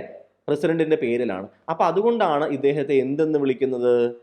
ടിറ്റുലാർ ഹെഡ് എന്ന് വിളിക്കുന്നത്. എന്തെന്ന് വിളിക്കുന്നത്? ടിറ്റുലാർ ഹെഡ് എന്ന് വിളിക്കുന്നത്. എന്താണ് ടിറ്റുലാർ ഹെഡ്? നെയിം സേക്ക്, അതായത് പേര് ആർക്കാ? പ്രസിഡന്റിന്റെ പേരിലാണൊക്കെ ചെയ്യുക. പക്ഷേ de facto, factually, in fact, correct, factually ആരാണ് യഥാർത്ഥത്തിലുള്ള ഇവിടുത്തെ ലീഡർ? ആരാണ്? പ്രൈം മിനിസ്റ്റർ ആണ്, അല്ലേ? ഇപ്പൊ ഇന്ത്യയുടെ, നമ്മുടെ രാജ്യം നോക്കിയാൽ നമുക്ക് അറിയാൻ പറ്റും, അത് പ്രൈം മിനിസ്റ്റർ അല്ലേ ശരിക്കും കാര്യങ്ങൾ നോക്കുന്നത്. പക്ഷേ പ്രസിഡന്റ് ആണ് ഹെഡ്. മനസ്സിലായോ? അത് ഒരു പൊസിഷനാണ്, അത് സെറിമോണിയൽ പൊസിഷൻ എന്നൊക്കെ പറയുന്ന പോലെയാണ് ഇത് വരുന്നത്. മനസ്സിലാവുന്നുണ്ടോ? നിങ്ങൾക്ക് ഓർക്കാനായിട്ട് എന്ത് ചെയ്യുക, പ്രത്യേകം ശ്രദ്ധിക്കുക. ആർട്ടിക്കിൾ 52 ആണ് എന്ത് ചെയ്യുന്നത്? That provides for the president of ഇന്ത്യയുമായി ബന്ധപ്പെട്ട്, പ്രസിഡന്റ് ഓഫ് ഇന്ത്യ എന്ന് പറയുന്ന ഓഫീസ് ഉണ്ട് എന്ന് പറയുന്ന ആർട്ടിക്കിൾ 52 ആണ്. Article 53 west the executive power of the union in the president of India. ഇനി നോക്കൂ, പ്രസിഡന്റുമായി ബന്ധപ്പെട്ട പ്രധാനപ്പെട്ട ആർട്ടിക്കിളുകളൊക്കെ നിങ്ങൾ വൃത്തിയായിട്ട് പഠിക്കണം, മനസ്സിലാക്കി വെക്കണം കേട്ടോ. അദ്ദേഹത്തിൻ്റെ ക്വാളിഫിക്കേഷൻസ്, അദ്ദേഹം എന്തൊക്കെയാണ് ക്വാളിഫിക്കേഷൻ അദ്ദേഹത്തിന് വേണ്ടത്, എവിടെയാണ് എങ്ങനെ ഇലക്ഷൻ നടക്കുന്ന ആർട്ടിക്കിൾ, അങ്ങനെ അതൊക്കെ നിങ്ങൾ ഓർത്ത് വെക്കാൻ ശ്രദ്ധിക്കണം. ഇനി ഇലക്ടോറൽ കോളേജുമായി ബന്ധപ്പെട്ട ചോദ്യങ്ങൾ സ്ഥിരം വരാറുണ്ട്, അല്ലേ? ആരൊക്കെയാണ് പ്രസിഡന്റിനെ തിരഞ്ഞെടുക്കുന്ന ഇലക്ടറൽ കോളേജിലുള്ള അംഗങ്ങൾ? Elected members of both houses of parliament. 2 parliament house, ലോകസഭയിലെയും രാജ്യസഭയിലെയും തിരഞ്ഞെടുക്കപ്പെട്ട അംഗങ്ങൾ, ഇലക്റ്റഡ് മെമ്പേഴ്സ്, നോമിനേറ്റഡ് മെമ്പേഴ്സ് ഇല്ല. Elected members of legislative assemblies of the states. സംസ്ഥാനങ്ങളിലെ ലെജിസ്ലേറ്റീവ് അസംബ്ലികളിലെ ഇലക്റ്റഡ് മെമ്പേഴ്സ്, അവിടെയും നോമിനേറ്റഡ് മെമ്പേഴ്സ് ഉണ്ടെങ്കിൽ അവർക്ക് ഇതിൽ അംഗങ്ങളല്ല. ഇനി elected members of legislative assemblies of union territories of Delhi and Puducherry. നോക്കൂ, ഇവിടുത്തെ പ്രത്യേകത എന്താ? കോമൺ ആയിട്ടുള്ളത് ഇത് എന്താണ്? ഇലക്റ്റഡ് മെമ്പേഴ്സ് മാത്രമാണ് വോട്ട് ചെയ്യുന്നത്, നോമിനേറ്റഡ് മെമ്പേഴ്സ് വോട്ട് ചെയ്യുന്നില്ല. പറഞ്ഞ കാര്യം മനസ്സിലാവുന്നുണ്ടോ? ഇലക്റ്റഡ് മെമ്പേഴ്സ് മാത്രമാണ് വോട്ട് ചെയ്യുന്നത്, നോമിനേറ്റഡ് മെമ്പേഴ്സ് ഒന്നിലും, അത് പാർലമെന്റിലാകട്ടെ, സ്റ്റേറ്റ് ലെജിസ്ലേച്ചേഴ്സിലാവട്ടെ, യൂണിയൻ ടെറിട്ടറികളിൽ നിന്നാകട്ടെ, only elected members will vote. കൃത്യമാണല്ലോ? ഇത് കൃത്യമായിട്ട് ഓർത്തിരിക്കാൻ ശ്രദ്ധിക്കുക. ഓക്കെ ആണല്ലോ? അതുപോലെ തന്നെ എന്താണ്? ലെജിസ്ലേറ്റീവ് അസംബ്ലികളെ സ്റ്റേറ്റിൽ അവരുടെ മെമ്പേഴ്സ് ലെജിസ്ലേറ്റീവ് കൗൺസിലിലെ മെമ്പർമാർ വോട്ട് ചെയ്യുന്നില്ല. മനസ്സിലാവുന്നുണ്ടോ? ഇതും ഒപ്പം ഓർത്തിരിക്കുന്നതിന് വേണ്ടിയിട്ട് പ്രത്യേകം നിങ്ങൾ ശ്രദ്ധിക്കുക. ഇനി പ്രസിഡന്റിനെ ഇംപീച്ച് ചെയ്യുകയാണ് എന്നുണ്ടെങ്കിലോ, പ്രസിഡന്റിനെ ഇംപീച്ച് ചെയ്യുകയാണെങ്കിൽ അത് പാർലമെന്റ് മാത്രമേ പങ്കെടുക്കുള്ളൂ. ഓൺലി പാർലമെന്റ് ആണ്. അതുപോലെ തന്നെ പാർലമെന്റിലെ എല്ലാ മെമ്പർമാർക്കും വോട്ട് ചെയ്യാം. ഇലക്റ്റഡ് ആൻഡ് നോൺ ഇലക്റ്റഡ് 2 പേർക്കും എന്ത് ചെയ്യാൻ പറ്റും? ഇതിൽ വോട്ട് ചെയ്യാനായിട്ട് സാധിക്കും. മനസ്സിലാവുന്നുണ്ടോ? പാർലമെന്റ് മാത്രമാണ്. അതുപോലെ തന്നെ നോമിനേറ്റഡ് 2 കൂട്ടർക്കും എന്ത് ചെയ്യാൻ പറ്റും? അതിൽ വോട്ട് ചെയ്യാനായിട്ട് സാധിക്കുകയും ചെയ്യുമെന്ന് ഓർക്കാൻ ശ്രദ്ധിക്കുക. ഓക്കെ ആണല്ലോ? ഇനി ക്വസ്റ്റ്യനിലേക്ക് വരൂ. Which article of the constitution provides for impeachment of the president of India? We know article 61 അല്ലെ? ആർട്ടിക്കിൾ 61. ഈ ആർട്ടിക്കിളുകളൊക്കെ ഓർത്തിരിക്കുക. 74, 75 കൗൺസിൽ ഓഫ് മിനിസ്റ്റേഴ്സുമായി ബന്ധപ്പെട്ട ആർട്ടിക്കിളുകൾ അല്ലെ? 54, 56 ഒക്കെ എന്ത് ചെയ്യുക? ഓർത്തിരിക്കുന്നതിന് വേണ്ടിയിട്ട് പ്രത്യേകം നിങ്ങൾ എന്ത് ചെയ്യുക? ശ്രദ്ധിക്കുക. ഇനി ഇവിടെ നിങ്ങൾ എന്താ പറയുക, തീർച്ചയായിട്ടും അറിഞ്ഞിരിക്കേണ്ട ചില എക്സ്ട്രാ ആർട്ടിക്കിളുകൾ കൂടി എന്ത് ചെയ്യുന്നുണ്ട്, ഞാൻ ജസ്റ്റ് ഇവിടെ കൊടുത്തിട്ടുണ്ട്. 52 ആണ് എസ്റ്റാബ്ലിഷ് ചെയ്യുന്നത് ഓഫീസ്, 72 പാർഡണിംഗ് പവർ ആണ്, 111 വീറ്റോ പവറുകളാണ്, 123 ഓർഡിനൻസ് മേക്കിംഗ് പവർ ആണ് ഇവയുമായി ബന്ധപ്പെട്ടത്. അതുപോലെ തന്നെ പ്രസിഡന്റുമായി ബന്ധപ്പെട്ട പ്രധാനപ്പെട്ട ആർട്ടിക്കിളുകളൊക്കെ എന്ത് ചെയ്യണം? ഓർത്തിരിക്കാനായിട്ട് പ്രത്യേകം നിങ്ങൾ ശ്രദ്ധിക്കണം. എന്ന് നോക്കൂ, പാർലമെന്റിലേക്ക് നമ്മൾ കിടക്കുകയാണ്. എവിടേക്ക് കിടക്കുകയാണ്? പാർലമെന്റിലേക്ക്. ഇത് എഗെയിൻ ഒരു എക്സ്ട്രാ ഒരു പുതിയ ഒരു എക്സ്ട്രാ ഇൻഫർമേഷൻ കൂടി പറയാൻ വേണ്ടി പറയുകയാണ്. നോക്കൂ, parliament of India consist of president, Rajya Sabha and Lok Sabha. പ്രത്യേകം ഓർക്കണം, പാർലമെന്റ് എന്ന് പറയുമ്പോൾ രാജ്യസഭയും ലോക്സഭയും മാത്രമല്ല, പ്രസിഡന്റും കൂടിയുണ്ട്. ഇത് പ്രത്യേകം ഓർക്കണം കേട്ടോ. ചോദ്യം വരാറിന് സ്ഥിരം ആളുകൾ തെറ്റിക്കുന്ന കാര്യമാണ്. രാജ്യസഭ ഈസ് പെർമനന്റ് ബോഡിയാണ്, കനോട്ട് ബി ഡിസോൾവ്ഡ്. അറിയാം നമുക്ക്. 250 മെമ്പേഴ്സ് ആണുള്ളത്. 238 and 12 എന്നുള്ള രീതിയിൽ ഇലക്ടഡ് ആൻഡ് നോമിനേറ്റഡ് മെമ്പേഴ്സിന്റെ എണ്ണം കിടക്കുന്നു. Okay, by the president for its expertise in arts, literature, science and social service. അപ്പോൾ ഏതൊക്കെ മേഖലകളിൽ നിന്നാണ് എന്ത് ചെയ്യുന്നത്? നോമിനേറ്റ് ചെയ്യുന്നത്? Arts, literature, science and social service. ഇനി Lok Sabha has a maximum strength of 550 elected members, 530 from states, 20 from union territories എന്ന രീതിയിലാണ്. ഇപ്പോൾ 543 ആണുള്ളത്. അപ്പോൾ 550 ഇലക്ടഡ് മെമ്പേഴ്സ് ആണ്. നമുക്കറിയാം 2 പേര് എങ്ങനെ വരുമായിരുന്നു? 2 പേര് ആംഗ്ലോ ഇന്ത്യൻ കമ്മ്യൂണിറ്റീസ് നിന്ന് വരുമായിരുന്നു. അതെന്ത് ചെയ്തു? അത് അവസാനിച്ചു. ഇനി എൻ്റെ ഇന്നത്തെ അടുത്ത ചോദ്യം അതാണ്. ഏത് കോൺസ്റ്റിറ്റ്യൂഷണൽ അമെൻമെൻറ്റിലൂടെയാണ് ആംഗ്ലോ ഇന്ത്യൻസിൻ്റെ റിസർവേഷൻ ഡിസ്കണ്ടിന്യൂ ചെയ്തത് എന്നതാണ് ചോദ്യം. ഏത് അമെൻമെൻറ്റിലൂടെയാണ് ആംഗ്ലോ ഇന്ത്യൻസിൻ്റെ റിസർവേഷൻ ഡിസ്കണ്ടിന്യൂ ചെയ്തത് എന്ന് നിങ്ങളൊന്ന് പറയാനായിട്ട് ശ്രദ്ധിക്കുക. ഓക്കെ, ഇനി പാർലമെന്റിലേക്ക് വരികയാണ് എന്നുണ്ടെങ്കിൽ the concept of 0 hour in the Indian parliament is not mentioned in the constitution or rules of procedure. 0 hour അഥവാ എന്താണ്? ശൂന്യവേള എന്ന് പറയുന്ന ഒരു സമയമുണ്ട് പാർലമെന്റിൽ അല്ലെ? അപ്പൊ ഇത് പാർലമെന്റ് കോൺസ്റ്റിറ്റ്യൂഷനിലോ റൂൾസ് ഓഫ് പ്രൊസീജിയറിലോ ഇല്ല. ഇത് ഒരു ഇൻഫോർമൽ ആയിട്ടുള്ള ഒരു ഇന്നോവേഷനാണ്, നമ്മളുടേതായിട്ടുള്ള ഇന്നോവേഷനാണ്. അപ്പോൾ ചോദ്യം ഇതാണ്, from what time does 0 hour starts in the പാർലമെന്റിൽ 0 hour ആരംഭിക്കുന്നത് എപ്പോഴാണ് എന്നതാണ് ചോദ്യം. ഇനി ഈ ചോദ്യം ജനറൽ ആയിട്ട് ഇങ്ങനെ ഉണ്ടാക്കിയപ്പോൾ ഒരു ചോദ്യം വന്നതായിരുന്നു. അപ്പോൾ എനിക്ക് തോന്നി ഓക്കെ, അതിൽ ചെറിയൊരു മാറ്റം ഈ അടുത്ത് വന്നിട്ട് അതുകൂടി നിങ്ങളോടൊന്ന് പറയണമെന്ന് തോന്നി. ഓക്കെ, ജനറലി ഇങ്ങനൊരു ചോദ്യം സിംപിളി വരികയാണെങ്കിൽ പണ്ട് മുതലേ ഇതിന്റെ രീതി എങ്ങനെ അറിയോ നിങ്ങൾക്ക്? പണ്ട് 11 മണിക്കാണ് പാർലമെന്റിലെ സെഷൻസ് തുടങ്ങുക. മനസ്സിലാവുന്നുണ്ടോ? രാവിലെ 11 മണിക്ക്. 11 മുതൽ 12 വരെ എന്തായിരിക്കും അറിയോ നിങ്ങൾക്ക്? ക്വസ്റ്റ്യൻ അവർ ആയിരിക്കും. എന്തായിരിക്കും? ക്വസ്റ്റ്യൻ അവർ ആയിരിക്കും. അത് നേരത്തെ തന്നെ ചോദിച്ചു വെച്ചിട്ടുള്ള ചോദ്യങ്ങൾ, അതിൻ്റെ ആൻസറുകൾ കിട്ടുന്ന സമയമായിരിക്കും. ഇതിന് ശേഷം 0 hour സ്റ്റാർട്ട്സ് അറ്റ് 12 noon. 12 മണിക്ക് ഇത് തുടങ്ങും. മനസ്സിലാവുന്നുണ്ടോ? Which is why it is called 0 hour. Okay, 12 മണി നൂണിനാണ് അത് തുടങ്ങുന്നത്. ഓക്കെ, 0 hour എന്നതിനെ ശൂന്യവേള എന്ന് പറയും. It is the time immediately following the question hour. Question hour കഴിഞ്ഞ് 11 മണി മുതൽ 12 മണി വരെ ക്വസ്റ്റ്യൻ അവർ കഴിഞ്ഞിട്ട് എന്ത് ചെയ്യുകയാണ്? വരുന്ന സമയമാണ് ഇത് ഈ 0 hour എന്ന് പറയുന്നത്. മനസ്സിലാവുന്നുണ്ടോ? ഇനി 0 hourന്റെ സമയത്ത് എന്ത് ചെയ്യാം? Members can raise matters of urgent public importance.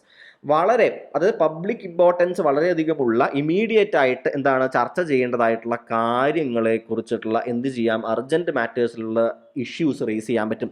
രാവിലെ ഒരു 10 മണിയോട് കൂടിയിട്ട് എന്ത് ചെയ്താൽ മതി?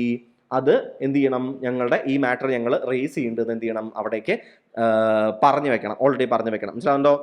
അപ്പോൾ വിത്തൗട്ട് പ്രയർ നോട്ടീസ്, നേരത്തെ തന്നെ, അതായത് ക്വസ്റ്റ്യൻ അവറിൽ ഇങ്ങനെയാണ്, നേരത്തെ തന്നെ എന്ത് ചെയ്യണം? ഇതൊക്കെ കൊടുത്തു വെക്കണം ചോദ്യങ്ങൾ. എന്നിട്ട് മന്ത്രിമാർ പോയിട്ട് എന്ത് ചെയ്യും? അതിന്റെ ഡേറ്റയൊക്കെ എടുത്തിട്ട് എന്ത് ചെയ്യും? വന്നിട്ട് ആൻസർ കൊടുക്കും. ഇവിടെ അങ്ങനെയല്ല. മനസ്സിലാവുന്നുണ്ടോ? Question hour 11 to 12 noon has started question. Question അവറിന് എന്തൊക്കെയുണ്ട്? ക്വസ്റ്റ്യൻ അവേഴ്സിൽ നേരത്തെ ചോദിച്ച ചോദ്യങ്ങളാണ്. അതിലേക്ക് സ്റ്റാർഡ് ക്വസ്റ്റ്യൻസ് ഉണ്ട്. ഈ സ്റ്റാർഡ് ക്വസ്റ്റ്യൻസ് എങ്ങനെയാണ്? അവയ്ക്ക് മന്ത്രി സഭയിൽ എഴുന്നേറ്റ് നിന്നിട്ട് ഓറലായിട്ട് ആൻസർ കൊടുക്കണം. അതായത് എഴുതിയിട്ട് കൊടുക്കുന്നതിന് പോരാഞ്ഞിട്ട് എന്ത് ചെയ്യണം?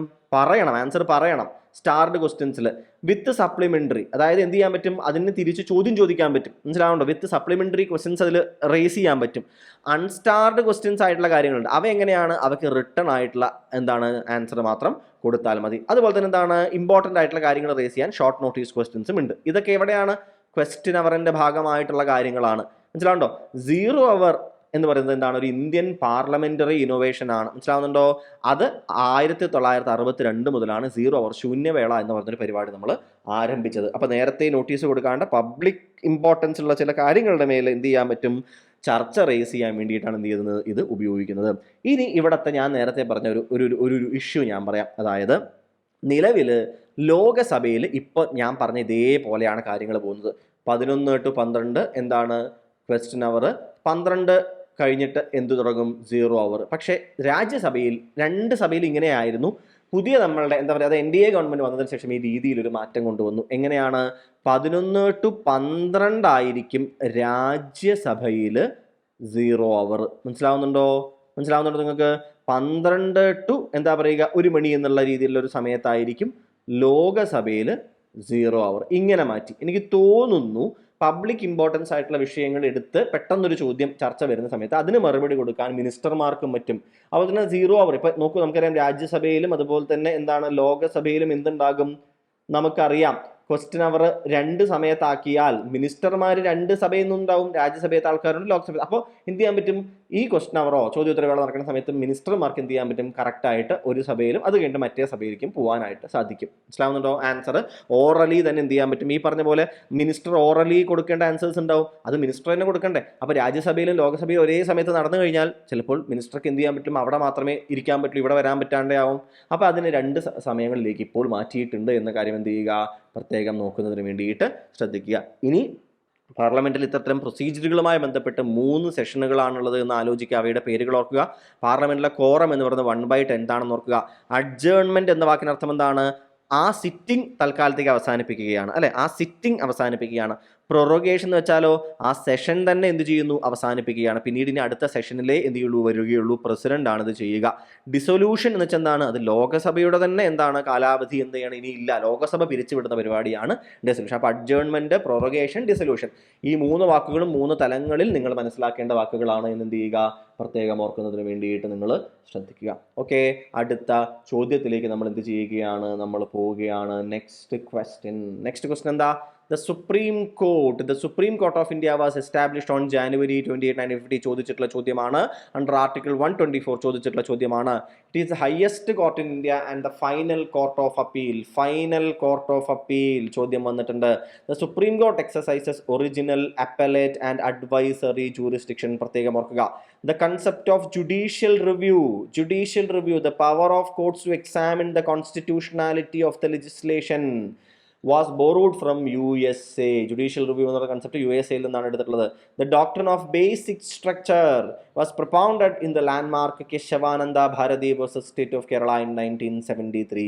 ഇതൊക്കെ സ്ഥിരം ചോദ്യങ്ങൾ വരുന്ന പ്രധാനപ്പെട്ട കോടതിയുമായി ബന്ധപ്പെട്ട കാര്യങ്ങളാണ് ഓർത്ത് വെക്കുക. ഇനി നോക്കിക്കേ, ഈ അടുത്ത് ന്യൂസിലുണ്ടായിരുന്ന ഒരു ഭാഗമായിരുന്നു ഇത്. Under which article does the supreme court exercise its advisory jurisdiction? Opinion on a question of law, fact referred by the president ചില സമയങ്ങളിൽ എന്ത് ചെയ്യും? സുപ്രീം കോടതിയോട് ഒരു ക്വസ്റ്റ്യൻ ഓഫ് ലോ അല്ലെങ്കിൽ ക്വസ്റ്റ്യൻ ഓഫ് ഫാക്ട് എന്ത് ചെയ്യും? ഇതിൽ ക്ലാരിറ്റി ഉണ്ടാക്കി തരണമെന്ന് പറഞ്ഞ് സുപ്രീം കോടതിയോട് കാര്യങ്ങൾ ചോദിക്കും. സുപ്രീം കോടതി അപ്പോൾ എന്ത് ചെയ്യും? അഡ്വൈസറി ജൂറിസ്ഡിക്ഷൻ കൊടുക്കും. അത് താഴെ പറയുന്നവയിൽ ഏത് ആർട്ടിക്കിൾ എന്നാണ് ചോദ്യം. ഏത് ആർട്ടിക്കിളാണ്? It is the article 143. ഈ അടുത്ത് പോലും നമ്മുടെ പ്രസിഡന്റ് ദ്രൗപദി മുർമു സുപ്രീം കോടതിയോട് ഈ അധികാരം ഉപയോഗിച്ച് ചില കാര്യങ്ങളിലെ ക്ലാരിഫിക്കേഷൻ ചോദിച്ചിരുന്നു. ബില്ലുകളുടെ സമയവുമായി ബന്ധപ്പെട്ടിട്ടുള്ള ഒരു സംശയമായിരുന്നു എന്ത് ചെയ്തത്? ചോദിച്ചു. സുപ്രീം കോടതിയുടെ ഒരു ഉത്തരവിനെതിരായിട്ട് ഗവൺമെന്റ് തലത്തിൽ നടത്തിയിട്ടുള്ള ഒരു മൂവ്മെന്റ് ആയിരുന്നു അതുണ്ടായിരുന്നത്. മനസ്സിലാവുന്നുണ്ടോ? Article 143 deals with the advisory jurisdiction, also called consultative jurisdiction. രണ്ട് പേരും അഡ്വൈസറി ജൂറിസ്ഡിക്ഷൻ അല്ലെങ്കിൽ consultative jurisdiction of the supreme court എന്ന് ആലോചിക്കുക.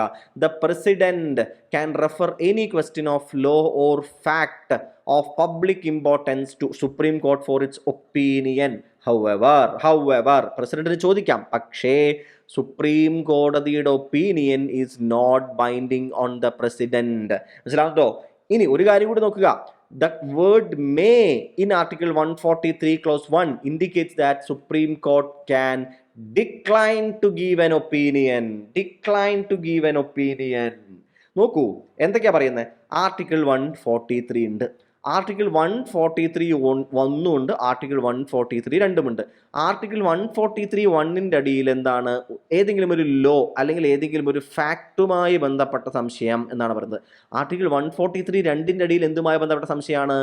പ്രീ കോൺസ്റ്റിറ്റ്യൂഷണൽ ട്രീറ്റി അല്ലെങ്കിൽ എഗ്രിമെന്റ്. കോൺസ്റ്റിറ്റ്യൂഷന് മുമ്പായിട്ടുണ്ടായിട്ടുള്ള ഏതെങ്കിലും ട്രീറ്റി എഗ്രിമെന്റുമായി ബന്ധപ്പെട്ടൊരു കാര്യത്തിലാണ് പ്രസിഡന്റ് സംശയം ചോദിക്കുന്നത് എന്നുണ്ടെങ്കിൽ ആർട്ടിക്കിൾ 143 ക്ലോസ് 2 പറയുന്നു supreme court must tender it's opinion. Supreme കോടതി കൊടുത്തിരിക്കണം മറുപടി. മനസ്സിലാവുന്നുണ്ടോ? പക്ഷേ 143 1 ആണെങ്കിലോ, അതായത് ഒരു ലോ അല്ലെങ്കിൽ ഒരു ഫാക്റ്റുമായി ബന്ധപ്പെട്ട കാര്യമാണെങ്കിലോ സുപ്രീം കോടതിക്ക് പറയാം എന്താണ്, ഞങ്ങൾക്ക് തരാൻ ഇപ്പോൾ സൗകര്യമില്ല, ഡിക്ലൈൻ ചെയ്യാം. അത് ഗവൺമെന്റ് തന്നെ നിങ്ങൾ തീരുമാനിക്കണം. അതായത് ചിലപ്പോൾ എന്ത് അറിയോ, വളരെ വിവാദപരമായിട്ടുള്ളൊരു സംഭവം ആണെന്ന് വിചാരിക്കൂ. വിവാദം ഉണ്ടാവുന്ന ഒരു കാര്യമാണെങ്കിൽ ഗവൺമെന്റ് പറയും ഞങ്ങൾ അതിൽ നിയമം ഉണ്ടാക്കുന്നില്ല. ഉണ്ടാക്കിയാൽ എന്താ തലവേദനയാവും, ഒരു കൂട്ടരെതിരാവും അല്ലെങ്കിൽ മറ്റേ കൂട്ടരെതിരാവും. അപ്പോൾ എന്ത് ചെയ്യും? സുപ്രീം കോടതിയോട് എന്ത് ചെയ്യും? ഒരു അഭിപ്രായം ചോദിച്ചിട്ട് അങ്ങ് പോകും 143 ഡേയിൽ. ഇത് സുപ്രീം കോടതിയുടെ അഭിപ്രായം പറയുമ്പോൾ എന്ത് ചെയ്തേ? സുപ്രീം കോടതി പറഞ്ഞ കാരണം ഞങ്ങളത് നടപ്പിലാക്കുകയാണ്, നമ്മൾ എന്ത് ചെയ്യും? നടപ്പിലാക്കും. അപ്പോൾ സുപ്രീം കോടതി പിന്നീട് എന്ത് പറയാൻ തുടങ്ങി? അത് നടപ്പില്ല മക്കളെ, ഞങ്ങളുടെ തലയിൽ കിടേണ്ട ആവശ്യമില്ല, നിങ്ങളതിൽ എന്ത് ചെയ്തോളൂ, തീരുമാനം എടുത്തോളൂ എന്ന് പറയും. മനസ്സിലാണ്ടോ? സുപ്രീം കോടതിക്ക് ചില കാര്യങ്ങളിൽ എന്ത് ചെയ്യും? ഞങ്ങൾക്ക് ഇതിൽ പ്രത്യേകിച്ചൊന്നും പറയാനില്ല എന്നിട്ട് ഡിക്ലൈൻ ചെയ്യാം. അത് ആർട്ടിക്കിൾ 143 1ന്റെ അടിയിലാണെങ്കിൽ, ലോ ഫാക്ട് റിലേറ്റഡ് ആയിട്ടുള്ള കാര്യങ്ങളാണെങ്കിൽ. 143 2 ആണെങ്കിൽ, അതായത് പ്രീ കോൺസ്റ്റിറ്റ്യൂഷണൽ ട്രീറ്റി എഗ്രിമെന്റ് ആണെങ്കിൽ സുപ്രീം കോർട്ട് മസ്റ്റ് ടെൻഡർ. ഇനി ഈ കൊടുത്ത ഉപദേശങ്ങളാണെങ്കിലോ ഒപ്പീനിയൻ ഈസ് നോട്ട് ബൈൻഡിങ് എന്നുള്ള കാര്യം എന്ത് ചെയ്യുക? പ്രത്യേകം ഓർക്കാനായിട്ട് നിങ്ങൾ ശ്രദ്ധിക്കുക. ഓക്കെ ആണല്ലോ? ഇനി നോക്കൂ, ആർട്ടിക്കിൾ 131 എന്തായിരുന്നു?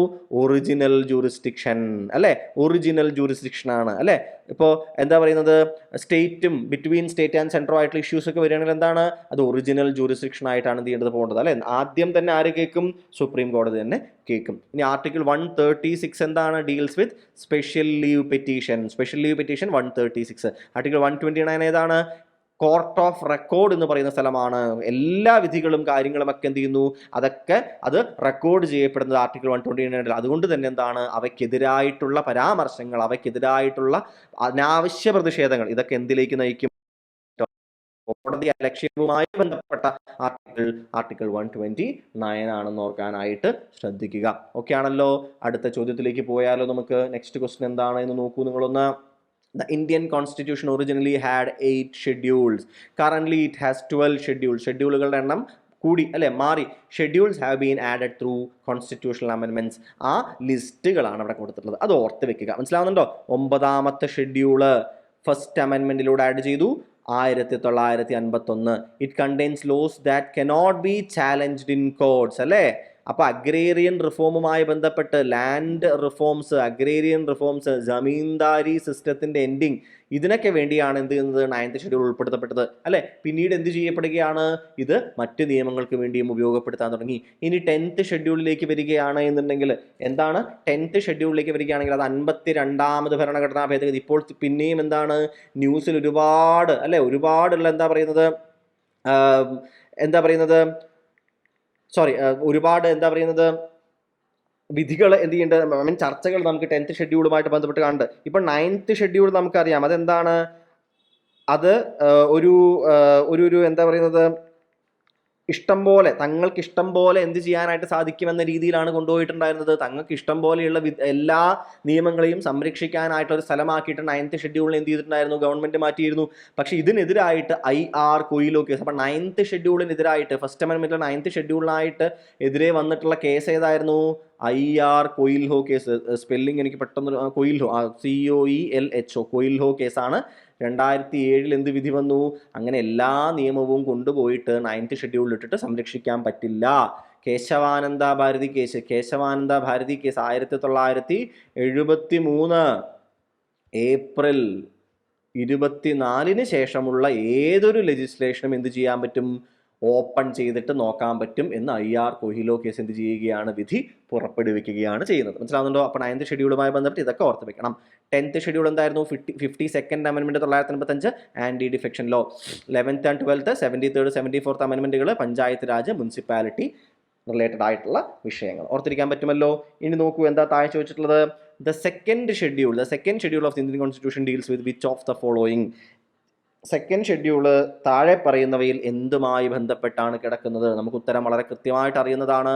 എമോളുമെന്റ്സ് അല്ലെ, emoluments of the president, governor, judges, ഇവരുമായി ബന്ധപ്പെട്ട കാര്യങ്ങളാണ്. ലിസ്റ്റ് ഇവിടെ കൊടുത്തിട്ടുണ്ട് കേട്ടോ. സെക്കൻഡ് ഷെഡ്യൂളിന്റെ ലിസ്റ്റ് താഴെ എന്ത് ചെയ്തിട്ടുണ്ട്? കൊടുത്തിട്ടുണ്ട്.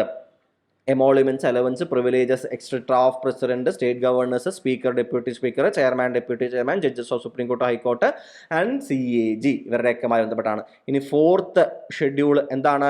അതാണ് രാജ്യസഭാ സീറ്റുമായി ബന്ധപ്പെട്ട കാര്യങ്ങൾ. 8th ഷെഡ്യൂളിലാണ് എന്ത് കിടക്കുന്നത്? ലാംഗ്വേജ് റെക്കഗ്നീഷൻ കിടക്കുന്നത്. 22 ലാംഗ്വേജുകളുണ്ട്. 10th ഷെഡ്യൂൾ എന്തുമായി ബന്ധപ്പെട്ടതാണ്? ആന്റി ഡിഫെക്ഷൻ ലോയുമായി ബന്ധപ്പെട്ടതാണ്. ഇനി തേർഡ് ഷെഡ്യൂൾ എന്താ? ഇതേപോലെ പ്രധാനപ്പെട്ട കീ ആയിട്ടുള്ള കുറെ ആൾക്കാർ അല്ലെ, MP-മാര്, MLA-മാര് ആയിട്ടുള്ള ആൾക്കാർ, അതിൽ പങ്കെടുക്കാൻ പോകുന്നവർ, ജയിച്ചവർ, ഇവരുടെയൊക്കെ ഓത്ത്സ് ആൻഡ് അഫർമേഷൻസ് ആണ് തേർഡ് ഷെഡ്യൂളിന്റെ ഭാഗമായിട്ട് കിടക്കുന്നത്. അപ്പോൾ ഈ കാര്യങ്ങളൊക്കെ എന്ത് ചെയ്യുക? ചേർത്ത് ഓർത്ത് വെക്കുന്നതിന് വേണ്ടിയിട്ട് നിങ്ങൾ ശ്രദ്ധിക്കുക. അടുത്ത ചോദ്യത്തിലേക്ക് നമ്മൾ പോവുകയാണ്. നെക്സ്റ്റ് ക്വസ്റ്റ്യൻ ഇതുമായി ബന്ധപ്പെട്ടാണ്. നോക്കിക്കേ.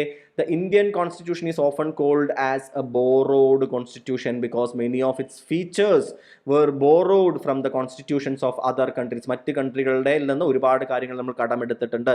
പക്ഷേ the framers of the constitution studied various constitutions and adopted the best features suited to Indian conditions-ന് സ്യൂട്ട് ചെയ്യുന്ന രീതിയിലുള്ള നല്ല കാര്യങ്ങൾ അവിടെ നിന്ന് എടുക്കുകയാണ് നമ്മൾ ആക്ച്വലി എന്ത് ചെയ്തിട്ടുണ്ടായിരുന്നത്. ഇനി നോക്കൂ. The constitution was heavily influenced by the government of India act of 1935.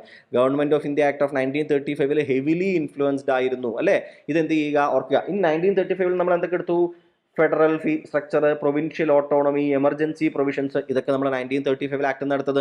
അതുപോലെ the concept of concurrent list in Indian constitution was borrowed from which countries constitution എന്നതാണ് ഇവിടെ ചോദ്യമായിട്ട് വരുന്നത്. ആൻസർ നമുക്ക് വളരെ നന്നായിട്ട് അറിയാം. ഓസ്ട്രേലിയയിൽ നിന്നാണ് നമ്മൾ എടുത്തിട്ടുണ്ടായിരുന്നത് അല്ലേ. ഇനി ഇവിടെ പ്രധാനപ്പെട്ട കീ ബോറോയിങ്സ്, ഞാനിത് വെറുതെ വായിച്ചു തരാൻ നിൽക്കുന്നില്ല, അതിലൊരു അർത്ഥമില്ല. ഓരോ പ്രധാനപ്പെട്ട രാജ്യങ്ങളിൽ നിന്നും എടുത്തിട്ടുള്ള സ്ഥിരമായ ചോദ്യങ്ങൾ വരുന്ന കീ ബോറോയിങ്സ് ഇവിടെ ഞാൻ ലിസ്റ്റ് ഔട്ട് ചെയ്ത് കൊടുത്തിട്ടുണ്ട്. അതെന്ത് ചെയ്യുക? അത് നിങ്ങൾ വ്യക്തമായിട്ട് ഒന്ന് നമ്മളുടെ PDF ക്ലാസ്സിനടിയിൽ ഷെയർ ചെയ്യും. അതിൽ നിന്ന് വായിച്ച് മനസ്സിലാക്കാനായിട്ട് ശ്രദ്ധിക്കുക. ഇനി നമ്മൾ ഇന്നത്തെ ചർച്ചയുടെ അവസാന ചോദ്യത്തിലേക്ക് പോവുകയാണ്. എന്താണത്? ദ സുപ്രീം കോർട്ട് ആർട്ടിക്കിൾ 32 പ്രകാരം, ഹൈക്കോർട്ട്സ് അണ്ടർ ആർട്ടിക്കിൾ 226 പ്രകാരം can issue writs for enforcement of fundamental rights. The high courts have a wider writ jurisdiction. They can issue writs only for fundamental ഇങ്ങനെയല്ല. അത് സുപ്രീം കോടതികൾക്ക് എന്ത് മാത്രമേ പറ്റുകയുള്ളൂ? Supreme courts can issue writs only for fundamental rights violation. മനസ്സിലാവുന്നുണ്ടോ? പക്ഷേ ഹൈക്കോർട്ട്സിന് എങ്ങനെയാണ്? High courts they can issue writs not only for fundamental right violation but also for other legal rights. Supreme കോടതിക്ക് റിട്ടുകൾ ഫണ്ടമെന്റൽ റൈറ്റ്സിന്റെ വയലേഷൻസിന് മാത്രമേ ഇറക്കാൻ പറ്റുള്ളൂ. പക്ഷേ ഹൈക്കോർട്ട്സിന് എങ്ങനെയാണ്? Not only for fundamental rights violation but also for other legal rights. സാധാരണ legal റൈറ്റ്സിന് വേണ്ടിയിട്ടും ഹൈക്കോടതികൾക്ക് എന്ത് ചെയ്യാം? റിട്ട് ഹർജികൾ പുറപ്പെടുവിക്കാം. പക്ഷേ സുപ്രീം കോടതിക്ക് ഫണ്ടമെന്റൽ റൈറ്റ്സിന് മാത്രമേ പറ്റൂ. അതുകൊണ്ടാണ് എന്ത് പറയുന്നത്? ഹൈക്കോർട്ട്സിന് ഒരു വൈഡർ റിട്ട് ജൂറിസ്ഡിക്ഷൻ ഉണ്ട് എന്ന് നമ്മൾ എന്ത് ചെയ്യുന്നത് പറയാനുള്ള കാരണം. ഇനി ഇത് സ്ഥിരമായി നിങ്ങൾ മനസ്സിലാക്കേണ്ട എന്താ പറയുന്നത് ഒരു ഭാഗമാണ്. സ്ഥിരമായി മനസ്സിലാക്കി പോവുക. ഓരോരോ വാക്കുകൾ, റിട്ട് വാക്കുകൾ, അവയുടെ ലിറ്ററൽ ആയിട്ടുള്ള മീനിങ്, അവയുടെ എന്താ പറയുക ഒരു എക്സ്പ്ലനേഷൻ, ഇത് പഠിച്ച് മാത്രം പോവുക. ചോദ്യം വരാൻ എന്ത് ചെയ്യും? പൊളിറ്റിയുടെ ചോദ്യങ്ങൾ വരുന്ന ഒരു എക്സാം ആണ് എന്നുണ്ടെങ്കിൽ ചിലപ്പോൾ പൊളിറ്റി എന്ത് ചെയ്യും? ചിലപ്പോൾ ചോദ്യങ്ങൾ വളരെ കുറയാറുണ്ട് ചില സമയം. കഴിഞ്ഞ 2 സ്റ്റേജിലൊക്കെ നമ്മൾ കണ്ടിരുന്നു. പക്ഷേ വരുമ്പോൾ നിങ്ങൾ തീർച്ചയായും പൊളിറ്റിയിൽ പഠിക്കേണ്ട ചില ഭാഗങ്ങളാണ് ഇവ. ഹേബിയസ് കോർപ്പസിന്റെ അർത്ഥം to have the body of, mandamus a we command അല്ലെ. ഈ കാര്യങ്ങളൊക്കെ എന്ത് ചെയ്യുക? കൃത്യമായിട്ട് ഓർത്തിരിക്കുക. ഇനി ചോദ്യം നോക്കൂ. Which writ is issued to protect a person from illegal detention. ഏതാണ് ഇല്ലീഗൽ ഡിറ്റൻഷൻ എതിരായിട്ടുള്ളത്? ഹേബിയസ് കോർപ്പസ് അല്ലേ. ഹേബിയസ് കോർപ്പസ് ആണ് ഇല്ലീഗൽ ഡിറ്റൻഷന് എതിരായിട്ടുള്ള കേസ് എന്ന് പറയുന്നത്. ഇനി ഇതുമായി ബന്ധപ്പെട്ട പ്രധാനപ്പെട്ട രണ്ട് സുപ്രീം കോടതി വിധികൾ, സുപ്രീം കോടതി ലിറ്റിഗേഷൻസ് കൂടി ഓർക്കുക. എന്താണ്? നമ്മളുടെ എമർജൻസി സമയമില്ലേ, ഡ്യൂറിങ് ദ എമർജൻസി ഒരു കേസ് പോയി. Supreme court in ADM Jabalpur case എന്ത് പറഞ്ഞു? Controversially held that habeas corpus can be suspended during emergency. Emergency സമയത്ത് എന്ത് വേണ്ട, ഹേബിയസ് കോർപ്പസ് സസ്പെൻഡ് ചെയ്യാമെന്ന് ADM ജബൽപൂർ കേസിൽ വളരെ പിന്നീട് വലിയ മോശം അഭിപ്രായം ഉണ്ടാക്കിയ ഒരു വിധി. അത് ഒരു എമർജൻസി സമയത്ത് ജനങ്ങളുടെ ഒപ്പം അവരുടെ അവകാശം സംരക്ഷിക്കാൻ നിൽക്കേണ്ട കോടതി എന്ത് ചെയ്തു? അത് ചെയ്തില്ല എന്ന വലിയ വിമർശനം ഉണ്ടായി. പിന്നീട് KS പുട്ടസ്വാമി കേസ് 2017 ഈ ADM ജബൽപൂർ കേസിലെ വിധി എന്ത് ചെയ്തു? സുപ്രീം കോടതി തിരുത്തി. അങ്ങനെ ചെയ്യാൻ പറ്റില്ല. അതായത് എമർജൻസിയുടെ സമയത്ത് പോലും ഹേബിയസ് കോർപ്പസ് എന്ന് പറയുന്നത് എന്താണ്? അത് വളരെ ഇമ്പോർട്ടൻ്റ് ആണ്. ഒരു വ്യക്തിയുടെ വളരെ അടിസ്ഥാനപരമായ റൈറ്റ് ടു ലൈഫ് എന്താണ് സംരക്ഷിക്കുന്ന ഒരു കാര്യമാണ് എന്ന് വിധി പുറപ്പെടുവിക്കുകയും ചെയ്തു. അപ്പോൾ കുട്ടികളെ, നമ്മൾ പൊളിറ്റിയിലെ വളരെ പ്രധാനപ്പെട്ട കാര്യങ്ങളെല്ലാം എന്ത് ചെയ്തിട്ടുണ്ട്? ചർച്ചയ്ക്ക് വിധേയമാക്കിയിട്ടുണ്ട്. ഓക്കെ, ഇനിയും ഒരുപാട് പൊളിറ്റിയിൽ ഉണ്ടാകും, പക്ഷെ നമുക്ക് എന്ത് ചെയ്യാൻ പറ്റില്ല, എല്ലാം നമുക്ക് ചർച്ച ചെയ്ത് അവസാനിപ്പിക്കാൻ പറ്റില്ല. അപ്പോൾ നമ്മൾ ഇതോടുകൂടി പൊളിറ്റിയുടെ ഡിസ്കഷൻ അവസാനിപ്പിക്കുകയാണ്. ഈ ഭാഗങ്ങളുടെ PDF നിങ്ങൾക്ക് ഗ്രൂപ്പിൽ അവൈലബിൾ ആക്കുന്നതായിരിക്കും. അപ്പോൾ നല്ല രീതിയിൽ എക്സാം എഴുതുക. All the best every one.